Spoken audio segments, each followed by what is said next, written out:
이 시간 하나님의 말씀 함께 보시겠습니다. 오늘 우리에게 주신 하나님의 말씀은 요한계시록 6장 1절부터 8절까지 말씀입니다. 신약성경 요한계시록 6장 1절부터 8절 말씀을 한 절씩 교독하시고 마지막 절은 함께 읽겠습니다. 내가 봄에 어린 양이 7인 중에 하나를 떼시는데 그때 내가 들으니 내 생물 중에 하나가 우레소리같이 말하되 오라 하기로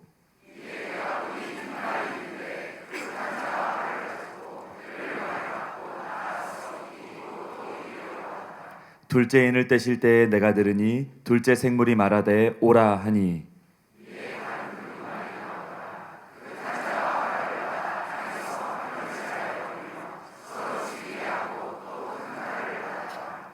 셋째 인을 떼실 때에 내가 들으니 셋째 생물이 말하되 오라 하기로 내가 보니 검은 말이 나오는데 그 탄 자가 손에 저울을 가졌더라.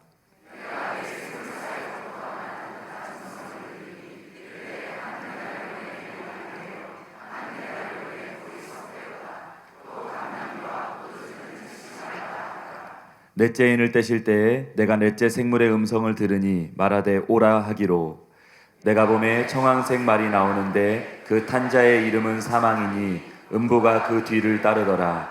그들이 땅 4분의 1의 권세를 얻어 검과 흉년과 사망과 땅의 짐승들로서 죽이더라. 아멘. 이제 담임 목사님께서 나오셔서 말세의 징조와 세 가지 시대 구분이라는 제목으로 말씀 선포해 주시겠습니다.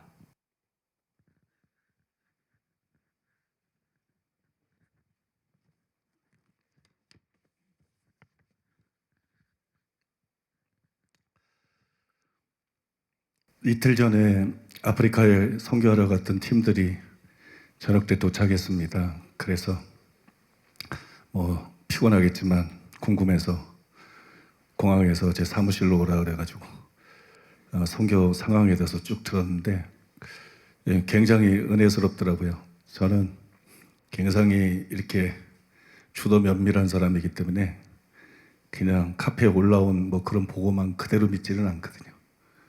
끝까지 실제로 분위기가 어땠는지, 실제로 상황이 어떤지 파악하기 위해서 와서 좀 얘기를 해달라 그랬는데 굉장히 은혜스러웠어요. 진 목사님 보고도 좋았고, 근데 이제 진 목사님 지금 부산에 있으니까 그다음에 송선주 전도사님이 이렇게 보고를 했는데 정말 좋더라고요. 그래서 오늘 설교하기에 앞서서 여러분도 궁금해하실 것 같아서 우리 송선주 전도사님한테 좀 보고를 듣고 그 다음에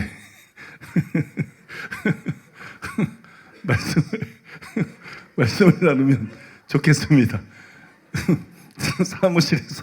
사무실에서 나한테 얘기해준 그대로 그 정도만 얘기하시면 될 것 같아요. 특별히 감동되는 거 있으면 더 덧붙여도 되고 그 정도 이렇게 얘기하시면 될 것 같아요. 우리 박수로 환영할까요?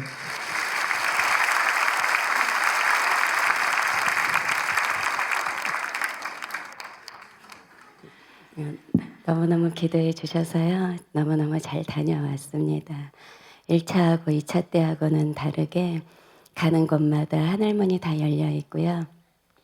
정말 하나님께서 사랑하는 교회에 얼마나 아름다운 문들을 열어놓고 계시는지, 영혼들을 얼마나 사랑하시는지 그것을 볼 수 있었습니다. 저는 목사님께서 이렇게 말씀 나눌 때 조세인 목사님에 관련된 그 간증만 너무 좋다고 말씀하셔서 그것만 오늘 아침에 새벽에 일어나서 준비했는데 세 가지만 간단하게 그러면 말씀드리겠습니다. 담임 목사님께서 이렇게 다 여러 번 카페에 올려놓으셨던 것처럼 정말 그 조셉 목사님은 하나님께서 준비해 놓으셨던 그런 분이셨습니다. 그런데 이분이 그런 분인 줄 저희는 전혀 몰랐고요. 그리고 그분이 저희에 대해서도 전혀 모르는 그런 상황 가운데 저희를 초청하셨습니다. 그리고 가장 정말 유명한 그런 목사님을 그 다음 주에 모시고 성도수가 5만인가 50만 명 되는 그런 목사님이라 그러셨는데요. 그분을 초청해서 집회를 준비하는 그런 시간이 있었습니다.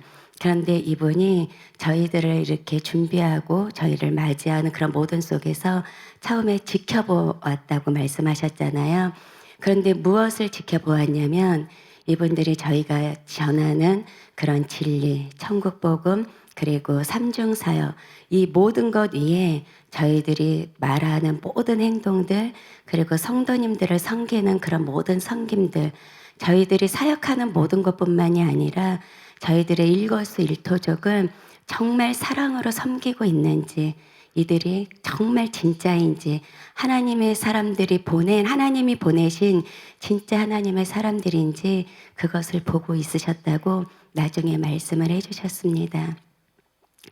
여러분들이 생각하는 그 아프리카 선교는요, 정말 다릅니다. 여러분들이 이렇게 말씀을 집중하고 저희를, 담임 목사님을 잡아삼킬 듯이 쳐다보시잖아요. 그런데 아프리카는 그렇지 않습니다. 너무나 덥고 상황이 열악하기 때문에 창문이 다 열려져 있습니다. 그리고 사람들이 지나가면서 얘기하는 소리, 차들이 지나가면서 빵빵 울리는 그런 모든 소리들, 그리고 강대상이 이곳에 있고요. 화장실이 저 앞에 있습니다. 그러면 어떻게 되겠어요? 여러분들이 중간에 화장실을 가고 싶으면 이 앞으로 그냥 이렇게 왔다 갔다 하시는 겁니다. 그리고 중간에 핸드폰이 옵니다. 따르릉 따르릉 오면은 다 그 자리에서 전화 받습니다. 그리고 날씨가 너무 덥기 때문에 졸리면 그냥 입신 들어갑니다. 그런 모든 열악한 상황 속에서 정말 하나님의 그 말씀을, 진리를, 천국 복음을, 하나님의 그 사랑을, 심장을 가지고 그들의 영혼들을 깨우는 그런 하나님의 심장과 마음이 없으면 그렇게 말씀을 전할 수 없습니다. 그런데 진심으로 사랑하는 진성은 목사님, 담임 목사님의 그 말씀을 가지고 그 영혼들이, 목회자뿐만이 아니라 아프리카 우간다의 모든 영혼들이 그렇게 깨어나기를 원하는 그런 소망과 열정을 가지고, 왜냐하면 소경이 되어서 둘 다 인도하면 둘 다 지옥으로 가는 것을 알기 때문에 저희 사랑하는 교회에서 전하는 그런 진리와 천국 복음, 회개하지 않으면, 우리의 모든 죄를 회개하지 않으면, 그 죄를 주님 앞에 토하지 않으면 천국 갈 수 없기 때문에, 주님의 아름다운 신부가 될 수 없는 것을 알기 때문에 하나님께서 주신 그런 열정과 사명과 생명을 가지고 목숨을 다하여서 말씀을 전하십니다. 그러면 정말 눈물이 납니다. 다니엘 목사님 이번에 아프리카에서 안수식을 받으셨는데요. 정말 마음을 다하여서 통역하십니다. 그런 모습들을 보시면 여러분 정말 눈물이 납니다. 사랑하는 교회가 정말 하나님께서 기뻐하시고 사랑하는 교회라는 것을 그 자리에서 다 느낄 수 있습니다. 그리고 그 목사님께서 그런 모든 것들을 통하여서 저희들을 보셨습니다. 그런데 말씀이 총알이 방탄요리에 튕겨나가듯이 다 튕겨나갔습니다. 그래서 저는 그 자리에서 모든 것들을 다 파쇄하면서 목사님들이, 성도님들이 그 말씀 가운데로 다 들어올 수 있도록 정말 주님이 주시는 그런 마음을 가지고 처음부터 끝까지 그 모든 집회가 끝날 때까지 눈물로 중보했습니다. 그리고 시간마다 그 조셉 목사님을 위해서 기도했습니다. 그런데 그렇게 처음부터 호의적이지 않았습니다. 그분이 저희 사랑하는 교회에 대해서 잘 몰랐고, 아무리 김정희 선교사님께서 저희 사랑하는 교회가 정말 주님을 사랑하고 진리를 외치고 천국 복음을 외치고 삼중 사역을 통하여서 수많은 영혼을 깨운다고 말했지만 그것을 전혀 듣지를 못했기 때문에, 그런데 저희가 시간 진성훈 목사님께서 최선을 다하는 그 모든 것들을 통하여서, 사랑으로 섬기는 모든 것들을 통하여서 그 조셉 목사님의 마음이 열렸습니다. 그리고 진성훈 목사님께서 굉장히 성령으로 예민하십니다. 그런데 그때 바로 그 목사님에게 예언으로 섬기라고 말씀을 하셨습니다. 근데 예언을 하는 그 가운데 제가 그렇게 그 부흥의 불을 들고 이렇게 하늘 높이 올라갔다가 내려와서 그 조셉 목사님에게 부흥의 불로 이렇게 붙이는, 그분에게 이렇게 바톤을 갖다가 이렇게 부흥의 불을 태워주는 그분에게 그것을 제가 환상을 보게 되어서 그것을 말씀드렸습니다. 그런데 그분의 반응이 무덤덤하신 거예요. 그러니까 저는 더 모르겠는 거예요. 그래서 그럼 이제 부흥의 불을 받게 될 것이고 우간다의 영혼을 위하여서 이 나라를 위하여서 수많은 영혼들을 살리게 되는 그런 역할을 하게 될 것이라고 제가 예언으로 섬겨드렸습니다. 그리고 시간마다 이제 최선을 다해서 섬겼습니다. 두 번째 날이 되었을 때 주님께서 저에게 환상을 보여주셨습니다. 신성원 목사님께서 담임 목사님의 그 말씀을 통하여서 계속해서 말씀을 생명 다해서 외치고 계실 때 제 눈을 열어서 환상을 보여주셨는데 우간다의 수많은 영혼들이 지옥으로 떨어지는 것을 보여주셨습니다. 근데 사람들이 지옥불로 떨어지면서 살려달라고 외치는 그 음성들을 제가 들었습니다. 그리고 나는 지옥이 이렇게 있는 줄도 몰랐다. 그리고 지옥불이 이렇게 있는 줄도 몰랐다라면서 그 지옥불로 떨어지는 그 환상 속에 사람들의 그런 처참하게 외치는 그런 울부짖음이 계속해서 보였습니다. 그리고 살려달라고 외치는 사람들의 울음소리가 계속 들려왔습니다. 그리고 주님의 피 맺힌 눈물이 보이게 되었고 그 영혼들을 향하여서 울고 계시는 주님의 음성소리를 피 맺힌 음성소리를 제가 듣게 되었습니다. 그리고 주님께서 나는 저 영혼들을 살리길 원한다. 나는 내 자녀들을 살리길 원한다. 나는 내 백성들을 저 지옥불에서 건져내기를 원한다. 그렇게 말씀하셨습니다. 주님의 눈은 피 맺힌 눈물로 계속해서 흘리고 계셨고요. 그때 그 눈물이 조셉 목사님을 향하여서 고정되어 있는 것을 제가 보게 되었습니다. 그리고 제가 그것을 가슴에 품고 계속해서 울면서 조셉 목사님을 향하여서 얼마나 많이 안고 울었는지 모릅니다. 그리고 그것을 제가 계속 마음에 품으면서 3일째 되는 세미나리 되었습니다. 목사님께서 최선을 다해서 말씀을 전하셨고 이제 끝나는 날이 되었습니다. 신성원 목사님께서 저에게 기도 인도를 하라고 하셨습니다. 그리고 주님께서 너희가 여기 무슨 목적으로 왔는지 너희의 최선을 다해라. 너희의 할 것을 다해라. 그러면 나머지 일은 내가 다 역사할 것이다. 내가 다 책임지고 역사할 것이다. 그 음성을 들었습니다. 그래서 저희는 목숨 걸고 진리를 외치고 천국 복음을 타협하지 않고 외치며 삼중 사역을 통하여서 치유가 일어나기 시작했습니다. 그 조셉 목사님에게 파킨슨이 있는 것도 몰랐습니다. 그리고 그분이 그렇게 그 나라에 정말 중요한 교계의 지도자인 것도 몰랐습니다. 주님께서는 제가 환상 중에 보았던 내가 너에게 보여주었던 그 환상을 기도 가운데 풀어넣으라고 말씀하셨습니다. 그래서 저는 제가 음성을 잘못 들은 줄 알고 제가 울면서 기도하다가 지금이요? 그랬습니다. 그랬더니 주님께서 지금이다 말씀하셨습니다. 그래서 제가 죽는 한이 있더라도 주님의 말씀에 내가 순종하고 죽으리다. 이 성교가 얼마나 중요한데 그래도 내가 여기서 주님의 음성에 순종하고 죽으리다. 잘리면 잘리겠다. 그렇게 순종하고 제가 기도 가운데 들었던 주님의 음성과 그 환상을 풀어내기 시작했습니다. 하나님이 이 죽어가는 우간다의 영혼들을 보시고 조셉 목사님에게 부흥의 불을 던지셨습니다. 그런데 왜 하나님 앞에 엎드리지 않습니까? 그런데 왜 죽어가는 수많은 영혼들, 우간다의 국민들을 향하여서 왜 하나님 앞에 살려달라고 마음의 무릎을 꿇지 않습니까? 제가 감히 그렇게 조셉 목사님에게 주님의 음성을 대변하고 다시 한번 우간다에 죽어가는 수많은 영혼들을 위하여서 강대상 앞에 마음의 무릎을 꿇으라고 그렇게 주님의 음성을 대변했습니다. 얼마나 울었는지 콧물이 줄줄 떨어지는 줄도 몰랐습니다. 그런 와중에 조셉 목사님께서 뭐 푹 하는 소리가 들렸는데요.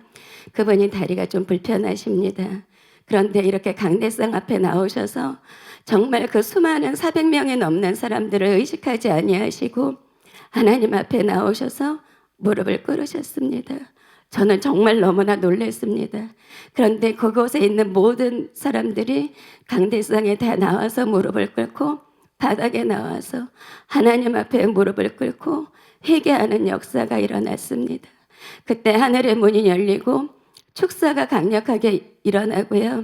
그다음에 주님이 임하셔서 모든 사람들의 마음을 열어주시는 그런 놀라운 일이 일어났습니다. 그리고 조셉 목사님께서 내가 너희가 진짜인 것을 알았다. 단순히 복음을 전하고 천국 복음을 외치고 삼중 사역을 외치는 그 모든 것뿐만이 아니라 하나하나 모든 것들이 사랑으로 행하는 그것으로 인하여서 정말 너희가 사랑하는 교회가 진짜인 것을 알았다라는 그런 말씀을 해주셨습니다. 그리고 토로로에 이제 저희가 넘어갔을 때는 그 3시간인가 4시간 걸린다는 그 거리를 8시간 걸려서 갔습니다. 그래서 너무나 지친 그 와중에 정말 가는데 그 밤중이 되면은 거리는 불빛이 거의 없습니다. 그런데 차를 타고 가는데 그 하늘에서 천둥이 치고 벼락이 치고 번개가 치고 아주 난리도 아니었습니다. 저희는 사인을 받았지요. 토로로에서 무슨 일이 벌어지겠구나. 다 저희는 그냥 꿰어 맞히는 것이 아니라 하나님의 그런 음성으로 사인으로 받았습니다. 그리고 이제 첫날 예배 시간이 되어서 이런 공간에 630명이 넘는 분들이 모였습니다. 그런데 그곳에 저희가 예배를 드리는데 정말 눈물이 났습니다. 어느 곳에서는 사람들 앞에 보이는 찬양과 경배를 하지만 그 토로로에서는 정말 하나님 앞에 드리는 찬양과 경배를 하고 있었습니다. 그러면서 하나님께서 제 눈을 열어서 보여주셨습니다.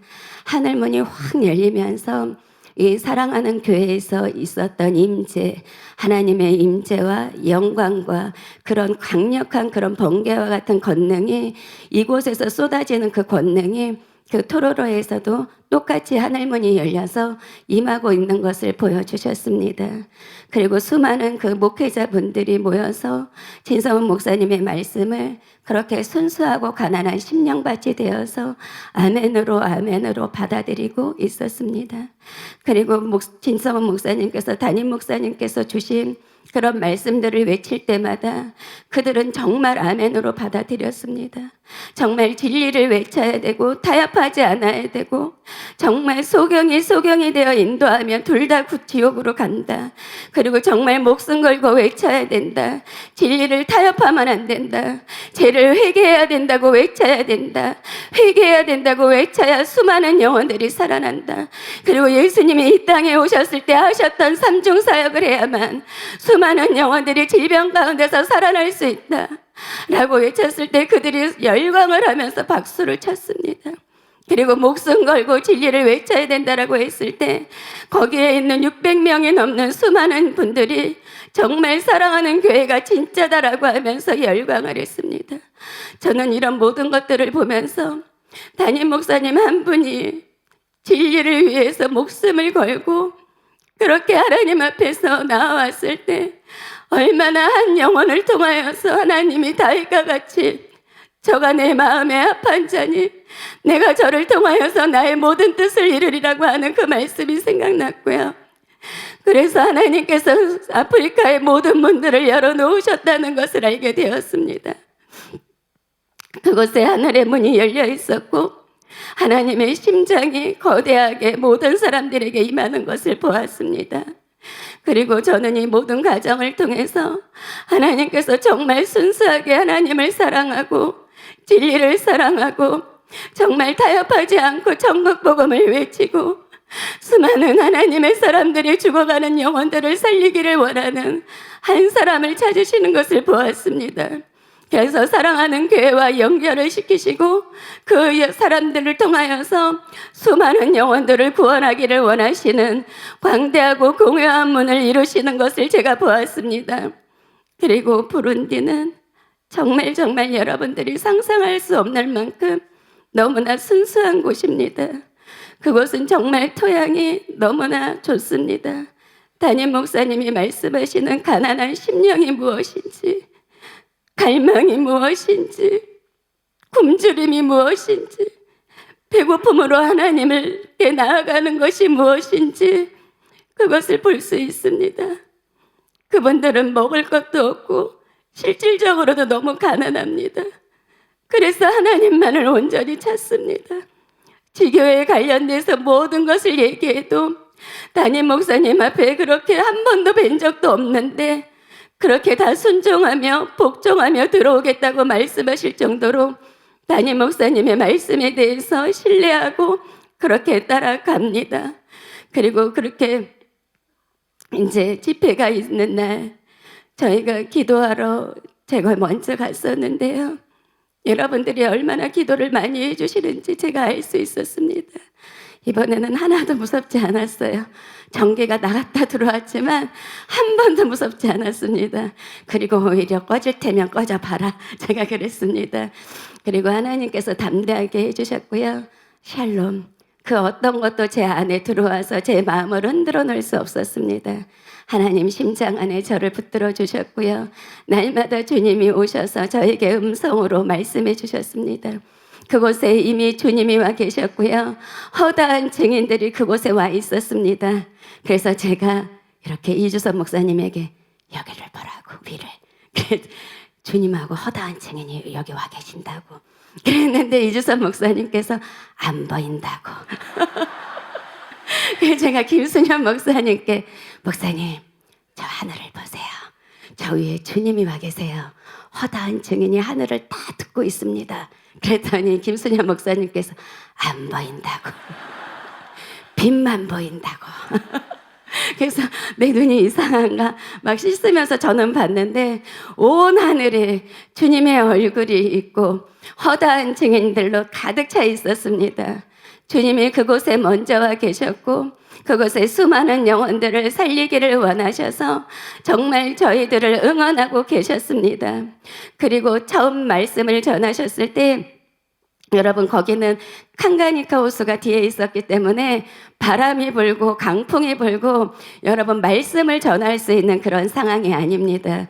그런데 그 모든 것을 다 뚫고 하나님만 바라보고 복음을 전했을 때 정말 기적과 같은 일이 일어났습니다.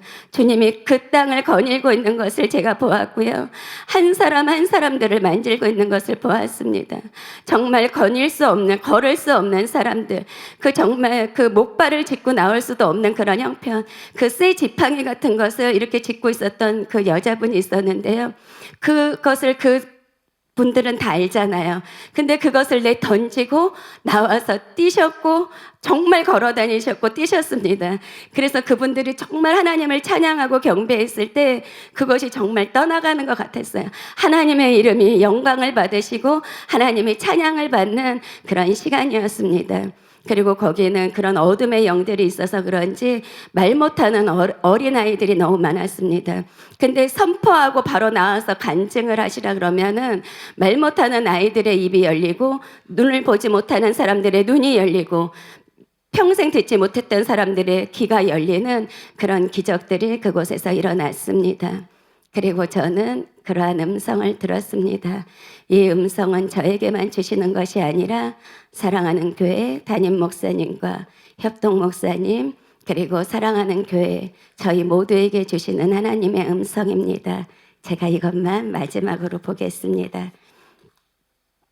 마태복음 3장 16절에서 17절 말씀입니다.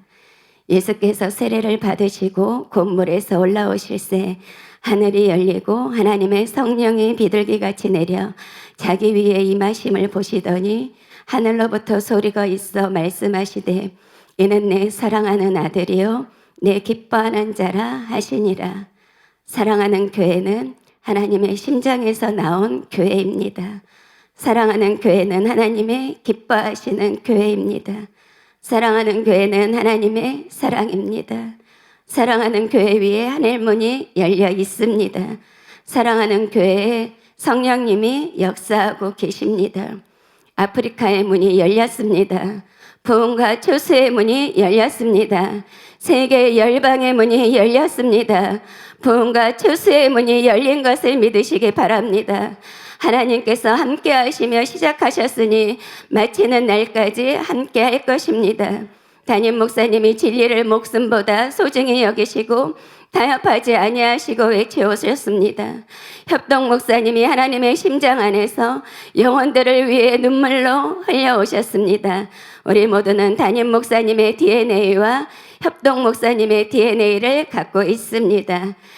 우리는 마태복음 22장 37절에서 40절의 말씀이 우리의 DNA가 되었습니다. 예수께서 이르시되 내 마음을 다하고 목숨을 다하고 뜻을 다하고 주 너의 하나님을 사랑하라 하셨으니 이것이 크고 첫째 되는 계명이요 둘째도 그와 같으니 내 이웃을 내 자신과 같이 사랑하라 하셨으니 이 두 계명이 온 율법과 선지자의 강령이니라. 우리는 마음을 다하고 목숨을 다하고 뜻을 다하여 하나님을 사랑하며 형제를 사랑합니다. 수많은 영혼들을 하나님의 품에 안겨드릴 것입니다. 하나님을 기쁘시게 해드릴 것입니다. 하나님의 사랑이 될 것입니다. 감사합니다.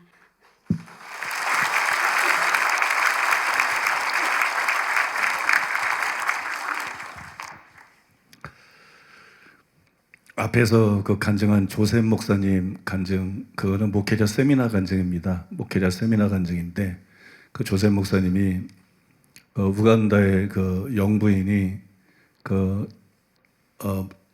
목사님을 이제 초청을 했는데, 어떤 목사님을 초청해서 그 다음에 그 집회를 주관하게 되는데, 국가적인 집회죠.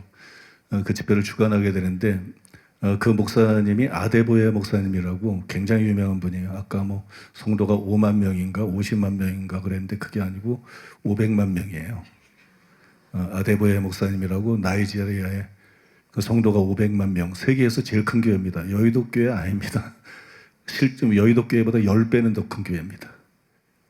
아무튼 여러분, 성도가 500만 명 이상 되는 그런 세계에서 가장 큰 교회 목사님인데, 그 대통령 영부인이 그분을 이제 초청해가지고 국가적인 집회를 하는데, 그 집회를 주관하는 목사님이 조셉 목사님이라는 거예요. 근데 이제 여기 우리 팀들은 아무것도 모르고 참 정확한 응답이죠. 그 부흥의 횃불을 넘겨주는 거를 보고 그 다음에 이 사람에게 집중하라고 그렇게 말씀하셔가지고 이 목사님만 끌어안고 막 1시간이나 2시간이나 울고 그렇게 막 사역하고 그랬는데, 나중에 보니까 이분이 그런 분인 거예요. 그래서 이분이 은혜를 받고 완전히 깨진 거예요. 그래서 이제 조셉 목사님이 진 목사님과 우리 팀에게 거듭 한 말이, 사랑하는 교회가 원하는 일은 무엇이든지 협조하겠다. 자기를 사용해라. 자기가 아프리카의 여러 나라들의 그런 최고 종교 지도자들을 전부 알고 있기 때문에 이제 사랑하는 교회가 어느 나라에서 집회를 원하든지 자기가 그 각 나라의 최고 수준의 목사님들에게 연락을 해가지고 그 집회가 그냥 집회가 아니라 도시적인 집회가 되고 큰 규모의 국가적인 집회가 되고 이런 집회들을 계속 할 수 있도록 자기가 나서서 섬기겠다. 자신한테 이제 무슨 일이라도 시키면 자기는 기꺼이 즐거움으로 하겠다. 왜 그러냐 그러면 이제 우리 사역팀들의 진실성을 보았기 때문이고, 또 한 가지는 아프리카에서는 세계적인 많은 목사님들이 집회를 많이 합니다. 근데 수많은 집회들이 지금까지 있었고 수많은 세미나들이 있었고 또 기적이 일어난 집회들도 많이 있었지만, 우리 교회처럼 복음과 진리를 정확하게 가르쳐주고 깨우는 이런 팀을 본 적이 없다. 이런 팀은 처음이다. 이렇게 복음을 정확하게 아프리카에서 전하고 진리를 타협 없이 전하고 이런 거는 처음이다. 그래서 그 목사님들 자신조차가 자신들이 구원을 잃어버렸었다고 대다수가 고백을 하고, 그날 비로소 다시 구원을 해보겠다. 많은 목사님들이 고백을 하고 진정한 부흥이 일어나고 있는 것을 보게 된 것이고, 그래서 이 사랑하는 교회 사역이야말로 아프리카를 진짜로 살리고 깨울 수 있는 완전히 차별화된 사역이다. 그래서 자기 자신이 여기에 완전히 헌신하겠다는 거예요. 완전히 헌신하고 적극적으로 동력하고 도와주겠다고 그렇게 고백을 한 거예요. 그래서 이제 그런 길이 열리게 된 것이고요. 여러분, 그 우간다 사람들이, 수많은 사람들이 지옥에 가는 거. 우간다가 굉장히 부흥이 일어난 나라잖아요. 근데 여러분이 확실히 아셔야 돼요. 기도만 통한 부흥은 안 돼요. 치유만 통한 부흥도 안 돼요. 전도만 통한 부흥도 안 돼요. 반드시 복음과 진리를 통한 부흥이 일어나야 돼요. 복음과 진리, 이게 기본이 되고 그 다음에 여러분 기도도 하고 치유도 일어나고 전도도 하고 이래야 이게 견고해지지. 그러니까 여러분, 그 우간다에서 목회자들이 세미나에서 그런 고백을 하는 거야. 아무도 우리에게 이거를 와서 말해준 적이 없다. 이게 처음이다. 그리고 여러분 그렇게 막 뒤집어지는 거예요. 그래서 우간다에 그렇게 많은 사람들이 지옥에 부흥이 일어난 나라인데 왜 그런가? 그렇게 많은 사람들이. 여러분, 부흥이 일어났다고 천국 가는 거 아니에요. 복음을 제대로 믿어야 천국 가는 거지. 말씀대로 제대로 살아내야 천국 가는 거지. 기적이 일어난다고 수많은 사람들이 교회 다닌다고 그게 전부가 아니거든요. 그래서 얼마나 우리 교회 사역이 아프리카에 필요한 사역인지를 보여주는 것이고, 그 다음에 마지막 간증은 그 운동장에서 한 그 치유전도 집회 간증인데, 집회를 시작하기 전에 가봤더니 열린 환상으로 주님이 보여주시는데 예수님이 와 계시고, 그죠? 그 다음에 하늘에 허다한 증인들이 와 있더라. 이거는 여러분, 천국에서는 이게 초미의 관심사라는 거예요. 그럴 수밖에 없어요, 여러분. 이게 천국에서는 초미의 관심사인 거예요. 이게 천국에서는 특종인 거예요. 드디어 아프리카에 올바른 복음과 진리가 전해지면서 예수님이 하셨던 삼중사역을 통해서 이제 아프리카 전 대륙을 진리의 반석 위에 굳게 세우고 진정한 강력한 부흥, 꺼지지 않는 부흥, 믿습니까? 우간다에서 부흥이 일어났다가 지금 그런 상태인 거죠. 이런 게 아니라 꺼지지 않는 부흥이 지금 시작이 되고 있는 것이기 때문에 하늘의 초관심사고, 이 사역이 얼마나 중요한 사역인지를 엿볼 수 있게 해주는 거예요. 믿습니까? 이 사역이 얼마나 중요한 사역인지. 내가 다 여러분들에게 다 말씀드릴 수는 없지만 참 저는 기대도 많이 되면서 통탄도 많이 돼요. 통탄도. 기대도 많이 되고 통탄도 많이 되고 탄식도 많이 되고. 도대체 관심들이 어디에 있는가? 응? 하나님의 관심을 갖지 않고 하나님의 관점이 아니고 도대체 관심이 어디 있는가? 여러분, 삼중사역을 통해서 아프리카를 살리고 깨우는 이것이 얼마나 하나님 보실 때 중요한 일이고 귀한 일인지 그걸 여러분들이 깨달으시기를 바랍니다. 그 사명감을 우리가 가져야 돼. 우리 교역자들도 마찬가지고 우리 성도들도 마찬가지고 전부 사명감을 가지고 일해야 됩니다. 헌신해야 되고요. 그래서 저는 대한민국보다도 지금은 아프리카에 관심이 더 많아요. 저는 대한민국보다 아프리카에 관심이 더 많은데, 아까 보니까는 변주섭이라 그래야 되겠지만, 아무것도 안 보이면 변주섭이지.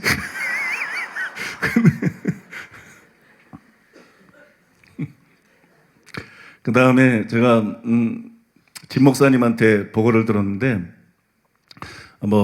나중에 여러분들한테 자세히 본인이 직접 얘기를 하겠기 때문에 제가 더 얘기는 안 하겠습니다만, 옛날에 본인이 하나님께 부름받을 때 그 간증을 과거에 제가 들은 기억이 있는데, 아프리카에 가서 사역하는 데 소식을 들으면서 이제 드디어 진 목사님의 그 소명이 이루어지고 있구나.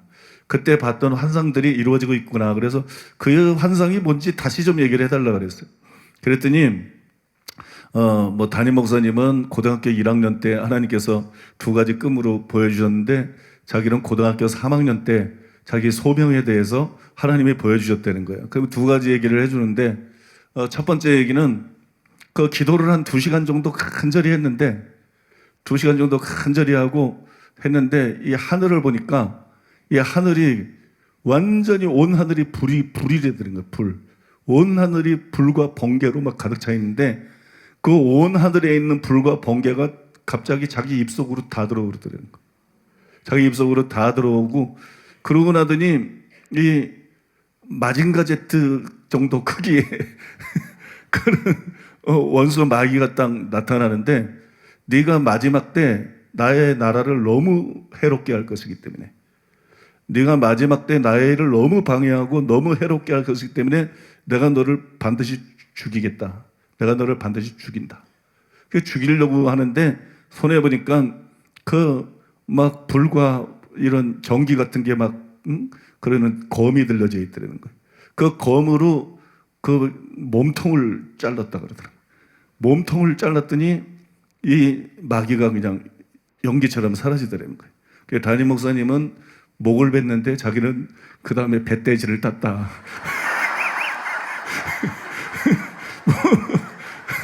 그들을 위해서 배를 땄다.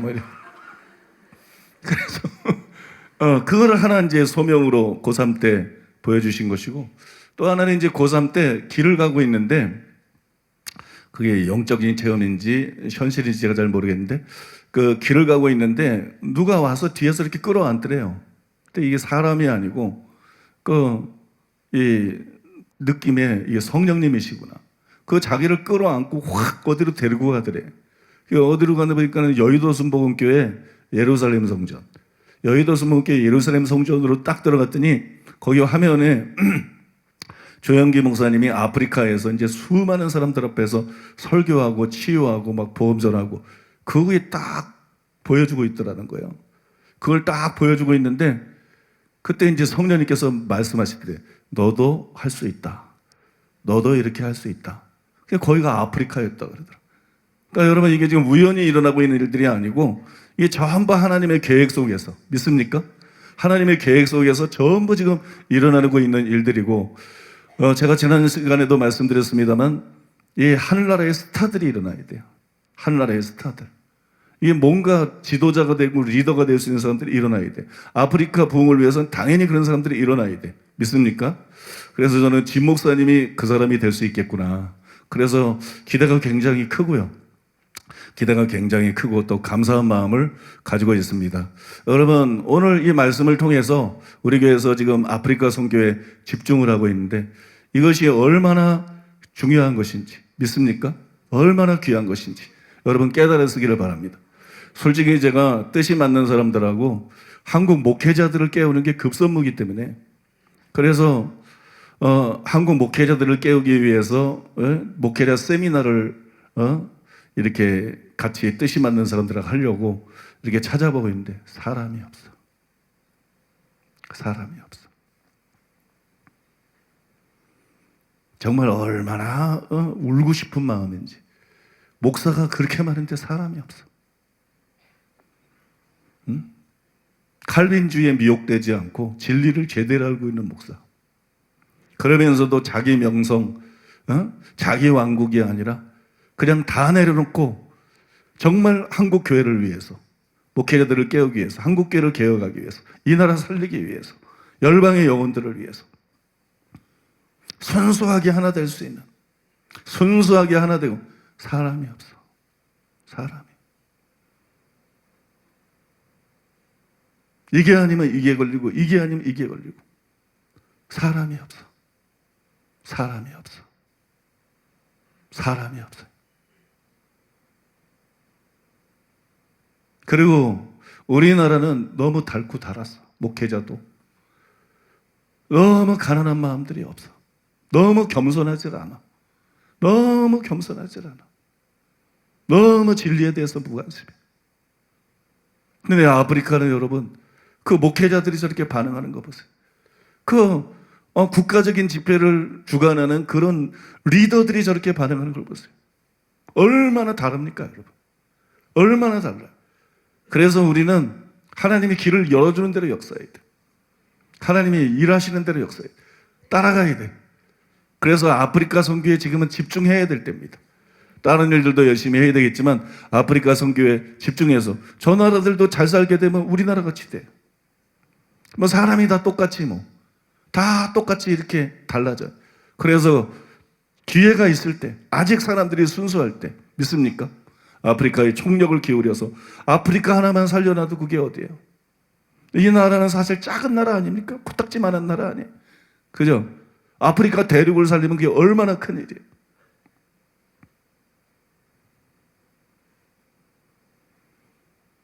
근데 목회자들을 보니까 무슨 생각인지 모르겠어. 우리 목회자들도. 무슨 생각인지 모르겠어. 일부는. 정말 하나님 나라를 생각하지 않고 정말 하나님의 계획을 생각하지 않고 그 조그만 자기 자신. 하나님 마음이 안 들어오면 쓰임 못 받아요. 하나님 마음이 안 들어오면 나가 아니라 하나님 나라를 생각하고 내 편리가 아니라 정말 아프리카 대륙을 생각하고 믿습니까? 영혼들을 생각하고 이게 없으면 목사 아니야. 하나님은 못 써. 그런 사람들은 못 써.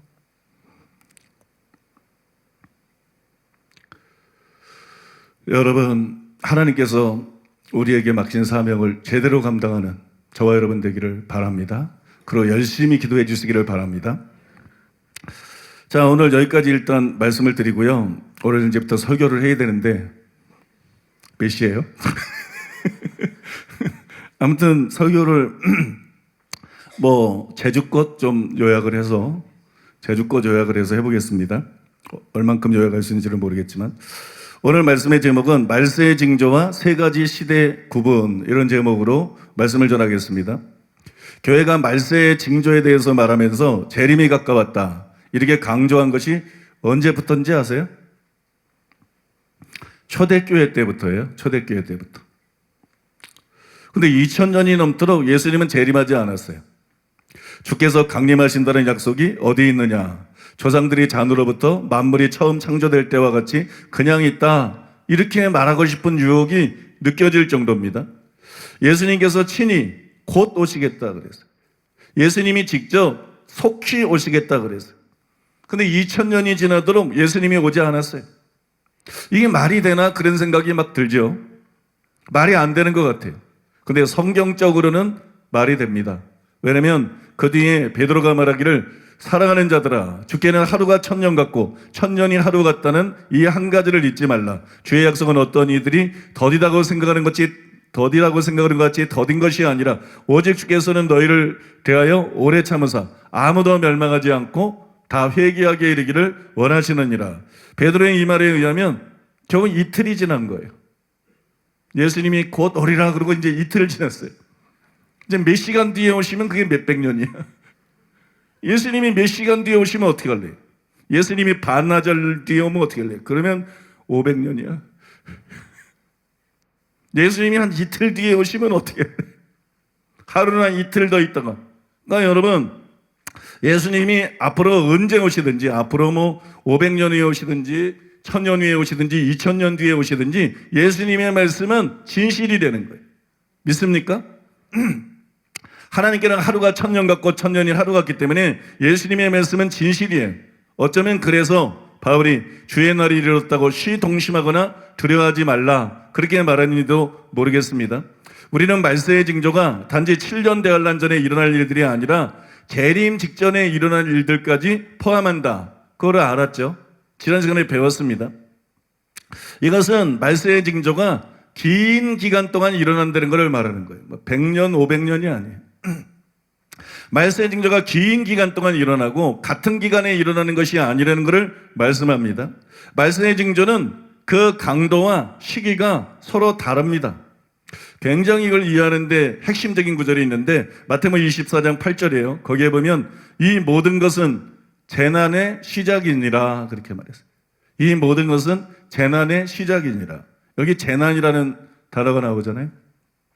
이 재난은 헬라어로 오딘인데 해산의 고통이라는 뜻이에요. 해산의 고통. 그래서 세번역 성경은 이렇게 번역했습니다. 그러나 이 모든 일은 진통의 시작이다 그랬어요. 이 모든 일은 진통의 시작이다. 바울도 데살로니가전서에서 유사한 말을 했는데 그때 임신한 저자에게 해산의 고통이 이름과 같이 멸망이 갑자기 그들에게 이르리니, 그렇게 말했어요. 이건 예수님의 재림이 갑자기 올 것을 말한 거지만 어쨌든 예수님이 재림하시는 순간을 여러분 해산하는 순간에, 해산하는 날에 비유를 했어요. 그 점에서는 공통점이 있죠. 그런데 진통은 처음부터 끝까지 똑같이 오는 게 아니죠. 진통은 여러분 간격이나 정도가 점점 강해집니다. 그래서 해산할 시간이 임박했음을 가르쳐 주는 거예요. 말세의 징조도 마찬가지예요. 말세의 징조도 마찬가지예요. 그래서 이 점에 착안해서 저는 말세의 징조를 세 가지로 구분하고 그 후에 말세의 징조가 보여주는 세 가지 시대에 대해서 설명해 드리기를 원합니다. 첫째로 세 가지 말세의 징조에 대해서 말씀을 드리겠어요. 말세의 징조를 세 가지로 구분할 수 있는데 첫째로는 따라해 볼까요? 일반적인 말세의 징조들. 일반적인 말세의 징조가 있어요. 마태복음 24장 3절 이하 8절에 보면 예수님께서 말세의 징조를 말씀하시면서 미혹을 받지 않도록 조심해라. 그 다음에 민족이 민족을, 나라가 나라를 대적하 일어나겠고 또 기근과 지진이 있을 것이다. 이런 말씀하시면서 이 모든 것은 재난의 시작이니라, 그렇게 말씀했어요. 미혹, 전쟁, 기근, 지진, 우리가 말세의 징조하면 제일 먼저 떠올려지는 그런 단어들이죠. 그런데 예수님은 이 모든 것은 재난의 시작이다, 그렇게 말씀했어요. 이것은 말세의 징조라고 불리는 영적인 진통이 시작되는 때예요. 이 시작되는 때, 초기입니다. 여러분, 진통이 시작되자마자 아기를 낳지는 않죠. 그러니까 이런 징조들이 일어날 때 이전보다 예수님의 재림이 더 가까운 거는 사실이죠. 이전보다 예수님 재림이 더 가까운 거는 사실이지만 당장 주님이 오시는 건 아니에요. 그래서 당장 주님이 오시는 것처럼 호들갑을 떨 필요는 없어요. 데살로니가후서 2장에 보면 주의 날이 이르렀다고 해서 쉽게 마음이 흔들리거나 두려워하거나 하지 말아야 한다는 것이라 이렇게 나와 있는데 이게 우리가 가져야 될 자세라는 것이에요. 방금 전 소개해드린 이런 말세의 징조뿐만 아니라 그 뒤에 나오는 말세의 징조도 같은 부류의 징조입니다. 그 뒤에 9절 이하 13절에 보면 그때 사람들이 너희를 환란에 넘겨주겠으며 너희를 죽이리니 생략하고 그때 많은 사람이 실족하게 되어 서로 잡아지고 서로 미워하겠으며 많은 사람의 사랑이 식어지리라 이런 말씀들이 9절 이하 13절에 나와 있습니다. 근데 여기 보면 그때 이렇게 시작하잖아요. 그때 그러니까 앞에서 말씀한 말세의 징조하고 같은 시기에 일어나는 징조예요. 같은 시기에 일어나는 징조고 이거는 이제 진통이 시작되는 것이다. 말세의 징조라는 진통이 시작되는 거예요. 믿습니까? 그러니까 이런 징조를 가지고 예수님의 재림이 가까웠다는 걸 알고 준비하는 건 좋지만 당장 주님이 재림할 것처럼 호들갑을 떠는 것은 그거는 바른 자세가 아니다. 그거를 기억해야 됩니다. 두 번째로는 따라해 볼까요? 대표적인 말세의 징조. 말세의 징조 중에 앞에서 말씀드린 거하고 좀 다른 게 있는데 14절에 나오는 거예요. 그게 이제 복음화에 대한 거예요. 모든 민족에게 증언되기 위하여 온 세상에 전파되리니. 여러분, 세계 복음화라는 기준이 있어요. 이거는 앞에 거는 기준이 없는데 이거는 세계 복음화라는 기준이 있어요. 그래서 세계가 복음화되면 복음화될수록 예수님의 재림이 가까웠다는 것을 실질적으로 알 수가 있죠. 근데 이것도 모호한 게 뭐냐면 복음화에 정확한 기준이 없다는 거예요. 어디까지 복음이 전파돼야 거기가 복음화된 것인가? 그죠? 얼마만큼 복음이 들어가야 되나? 이 기준이 없기 때문에 우리가 정확하게 알 수는 없어요. 그러나 지금까지 우리가 다른 일반적인 말세의 징조들 그리고 복음 전파와는 다르게 정신이 번쩍 들게 하는 말세의 징조가 있는데 적그리스도의 출현과 대환란이죠. 24장 15절에 22절에 나오는 거예요. 너희가 선지자 다니엘의 말한 바 멸망에 가져간 것이 거룩한 것에 선 것을 보거든. 중략하고 뒤에 보면 이는 그때 큰 환란이 있겠습니다. 창세로부터 지금까지 이런 환란이 없었고 후에도 없으리라.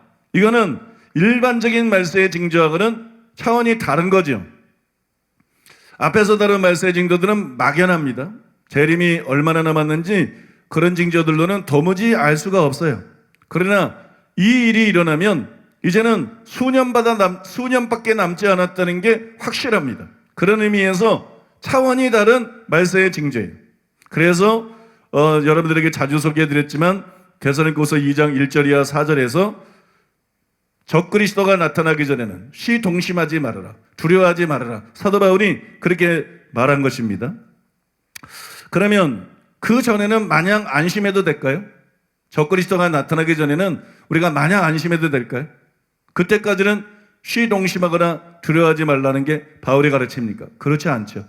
왜냐하면 사람은 하루 앞날을 모릅니다. 언제 죽을지 몰라요.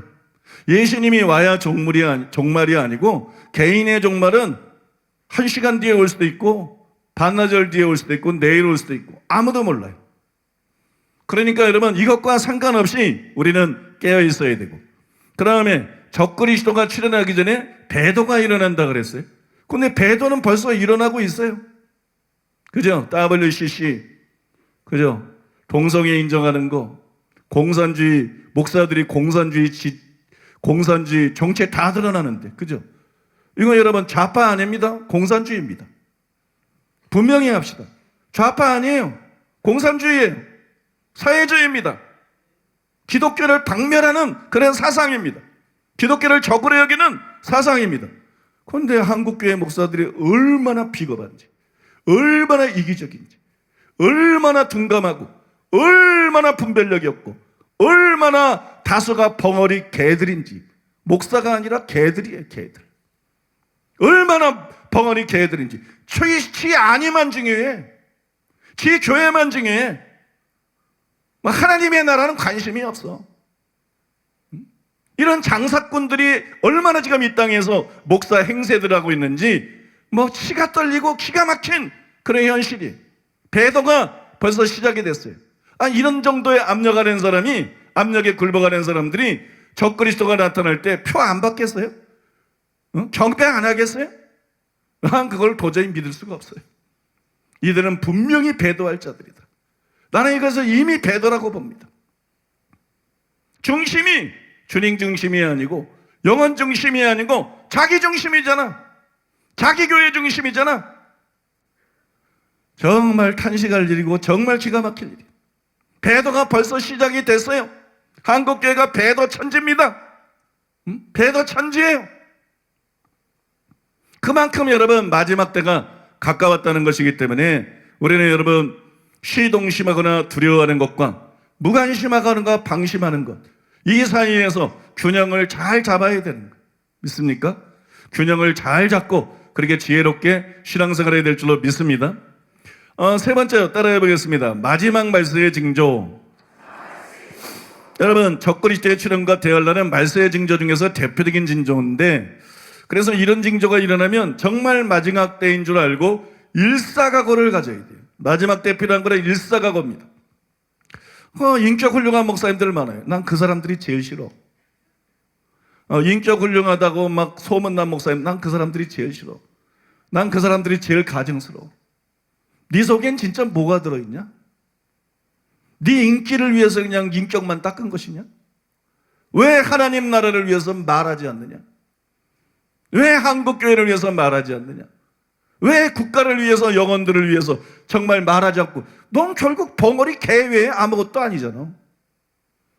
벙어리 개가 인격이 훌륭해도 그거 어디다 쓰나? 개가 인격 훌륭한 걸 그걸 어디다 쓰나?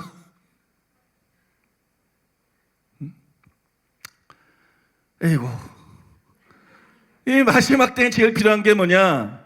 단순히 인격이 아닙니다, 여러분. 일사각오입니다. 목사나 신자나 마지막 때가 되면 될수록 우리에게 필요한 것은 일사각오입니다. 믿습니까? 우유부단하고 비겁하고 그냥 수구리고 침묵하고 그냥 인격이 훌륭하다, 이거 가지고 될 문제가 아니에요. 정말 여러분 이런 징조가 일어나면 일사각오를 가져야 돼요. 그런데 적그리스도가 출현하는 것은 마지막 징조는 아니에요. 대표적인 징조지만 마지막 징조는 아니에요. 마지막 징조는 1월 성신의 흔들림이에요. 24장 29절입니다. 그날 환란 후에 즉시 해가 어두워지며 달이 빛을 내지 아니하며 별들이 하늘에서 떨어지며 하늘의 권능들이 흔들리리라. 이게 가장 무시무시한 징조인데 마지막 징조예요. 적그리스도가 나타나고 대환란이 일어나도 신자들과 달리 불신자들은 두려워하지 않습니다. 재앙이야 두려워하겠지만 두려워하지 않아요.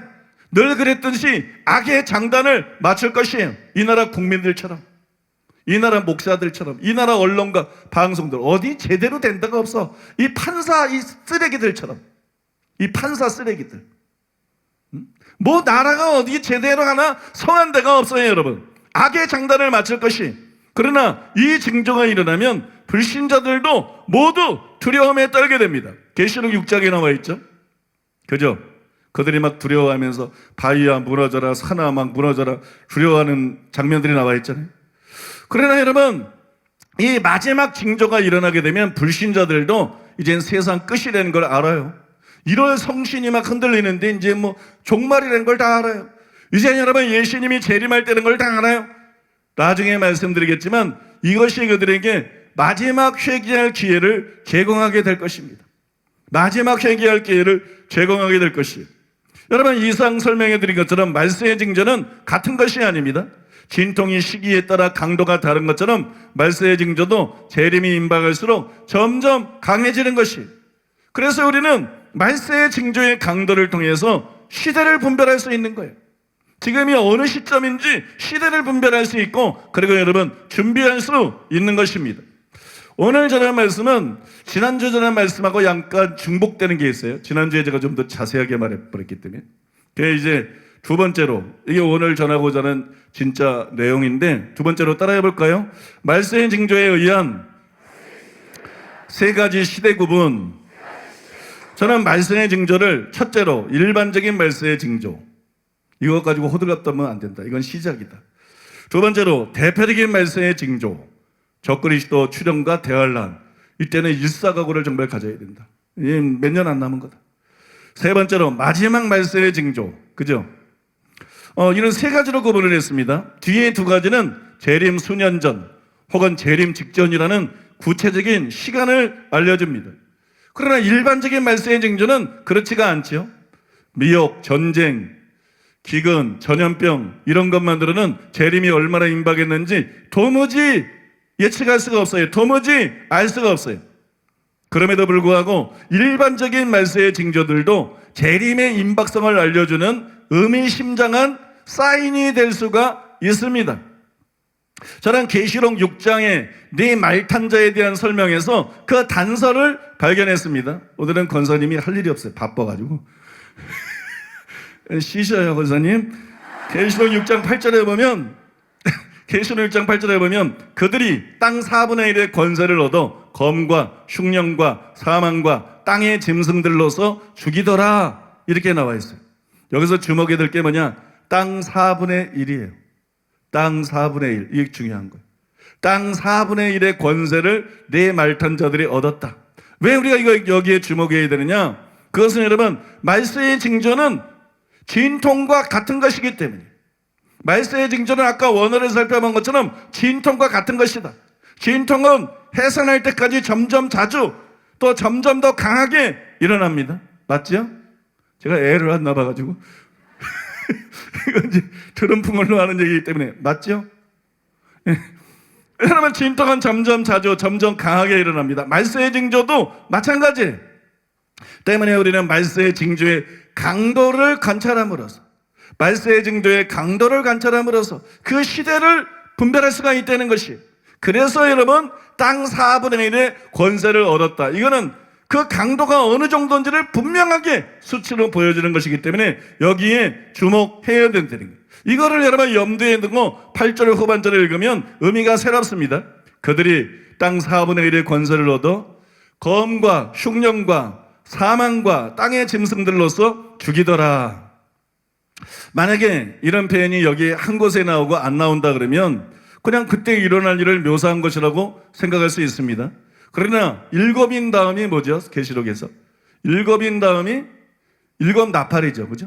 일곱 나팔입니다. 근데 일곱 나팔 재앙에 4분의 1보다 더한 3분의 1이 계속해서 나옵니다. 그러니까 네 말탄자가 땅의 4분의 1을 죽일 것이다, 해야 할 것이다.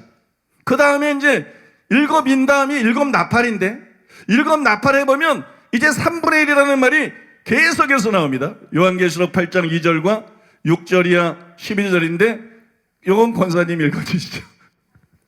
요한계시록 8장 2절 6절로 12절. 내가 보매 하나님 앞에 7 천사가 서 있어 7 나팔을 받았더라. 7 나팔을 가진 7 천사가 나팔 불기를 준비하더라. 첫째 천사가 나팔을 부니 피 섞인 우박과 불이 나와서 땅에 쏟아지매 땅의 3분의 1이 타버리고 수목의 3분의 1도 타버리고 각종 푸른 풀도 타버렸더라. 둘째 천사가 나팔을 부니 불 붙는 큰 산과 같은 것이 바다에 던져지매 바다의 3분의 1이 피가 되고 바다 가운데 생명 가진 피조물들의 3분의 1이 죽고 배들의 3분의 1이 깨지더라. 셋째 천사가 나팔을 부니 횃불같이 타는 큰 별이 하늘에서 떨어져 강들의 3분의 1과 여러 물샘에 떨어지니 이 별 이름은 쓴 쑥이라. 물의 3분의 1이 쓴 쑥이 되매 그 물이 쓴 물이 되므로 많은 사람이 죽더라. 넷째 천사가 나팔을 부니 해 3분의 1과 달 3분의 1과 별들의 3분의 1이 타격을 받아 그 3분의 1이 어두워지니 낮 3분의 1은 비추임이 없고 밤도 그러하더라. 여기 3분의 1이 몇 번 나옵니까? 계속 3분의 1이 나오죠. 재앙인데 아까는 4분의 1이었는데 이젠 그보다 훨씬 세졌어요. 훨씬 강력해졌어요. 3분의 1이라는 표현이 계속 나오고 있어요. 이게 우연일까요? 여러분, 여기에 아무런 의미도 없을까요? 그냥 4분의 1이고 그냥 3분의 1일까요? 저는 여러분 그렇지 않다고 확신을 합니다. 그런데 5번째 나팔재앙에는 3분의 1이라는 표현이 안 나와요. 그러다가 6번째 나팔재앙에서 다시 3분의 1이 나옵니다. 뭐 중요 부분만 읽어보면 그들은 그 연월 일시에 이르러 사람 3분의 1을 죽이기로 준비한 자들이더라. 9장 13절이야 18절에 나오는 내용인데요. 이 세 재앙 곧 자기들의 입에서 나오는 불과 연기와 유황으로 말미암아 사람 3분의 1이 죽임을 당하니라 이렇게 나와 있어요. 사람 3분의 1이 죽임을 당하니라. 이처럼 4분의 1을 죽인 첫 번째에서 네 번째 인과 달리 나팔 재앙에서는 첫 번째에서 여섯 번째 나팔까지가 3분의 1을 죽입니다. 여러분 과연 여기에 어떤 의미가 있을까요? 왜 이걸 기록해놨을까? 이게 무슨 의미일까요? 저는 이것이 서로 다른 기간을 뜻하는 것이라고 생각합니다. 이 재앙들, 말세의 징조인 이 재앙들이 쏟아지는데 요거는 서로 다른 기간이다. 서로 다른 기간에 점점 세지는 거니까. 진통이라는 것은 점점 세지는 거니까 이거는 서로 다른 기간을 의미한다는 거예요. 진통이 점점 강해지고 있다는 것을 뜻한다는 것입니다. 일곱 인과 일곱 나팔에 대해서 말씀드렸습니다. 그러면 여러분 일곱 인, 그 다음에 일곱 나팔이죠. 계시록에 일곱 나팔, 그 다음에 뭐죠? 일곱 대접이죠. 일곱 대접 심판이 나옵니다. 그러면 일곱 대접 심판은 어떨까요? 일곱 인에서 첫 번째에서 네 번째까지 4분의 1을 멸하고 일곱 나팔에서 첫 번째에서 여섯 번째까지 3분의 1을 멸하고 그럼 일곱 대접에는 뭐라고 나와 있는지 제가 읽어드릴게요. 계시록 16장 1절에서 21절에 보니까 또 내가 들으니 성전에서 큰 음성이 나서 일곱 천사에게 말하되 너희는 가서 하나님의 진노의 일곱 대접을 땅에 쏟으라 하더라. 첫째 천사가 가서 그 대접을 땅에 쏟음에 짐승의 표를 받은 사람들과 그 우상에게 경배하는 자들에게 악하고 독한 종기가 나더라. 이거는 뭐예요? 우상에게 경배한 모든 사람에게 종기가 나는 거예요. 그 중에 뭐 3분의 1, 4분의 1이 아니에요. 전부에게 종기가 나는 거죠. 둘째 천사가 그 대접을 바다에 쏟음에 바다가 곧 죽은 자의 피같이 되니 바다 가운데 모든 생물이 죽더라. 이건 아주 결정적입니다. 왜냐하면 나팔 재앙 때에는 바다의 3분의 1이 피가 됐죠. 그죠? 바다의 3분의 1을 했어요. 근데 이 대접 재앙에서는 모든 바다가 피가 돼버려요. 모든 바다가 무시무시해요. 태평양이 피라고 생각해 보세요.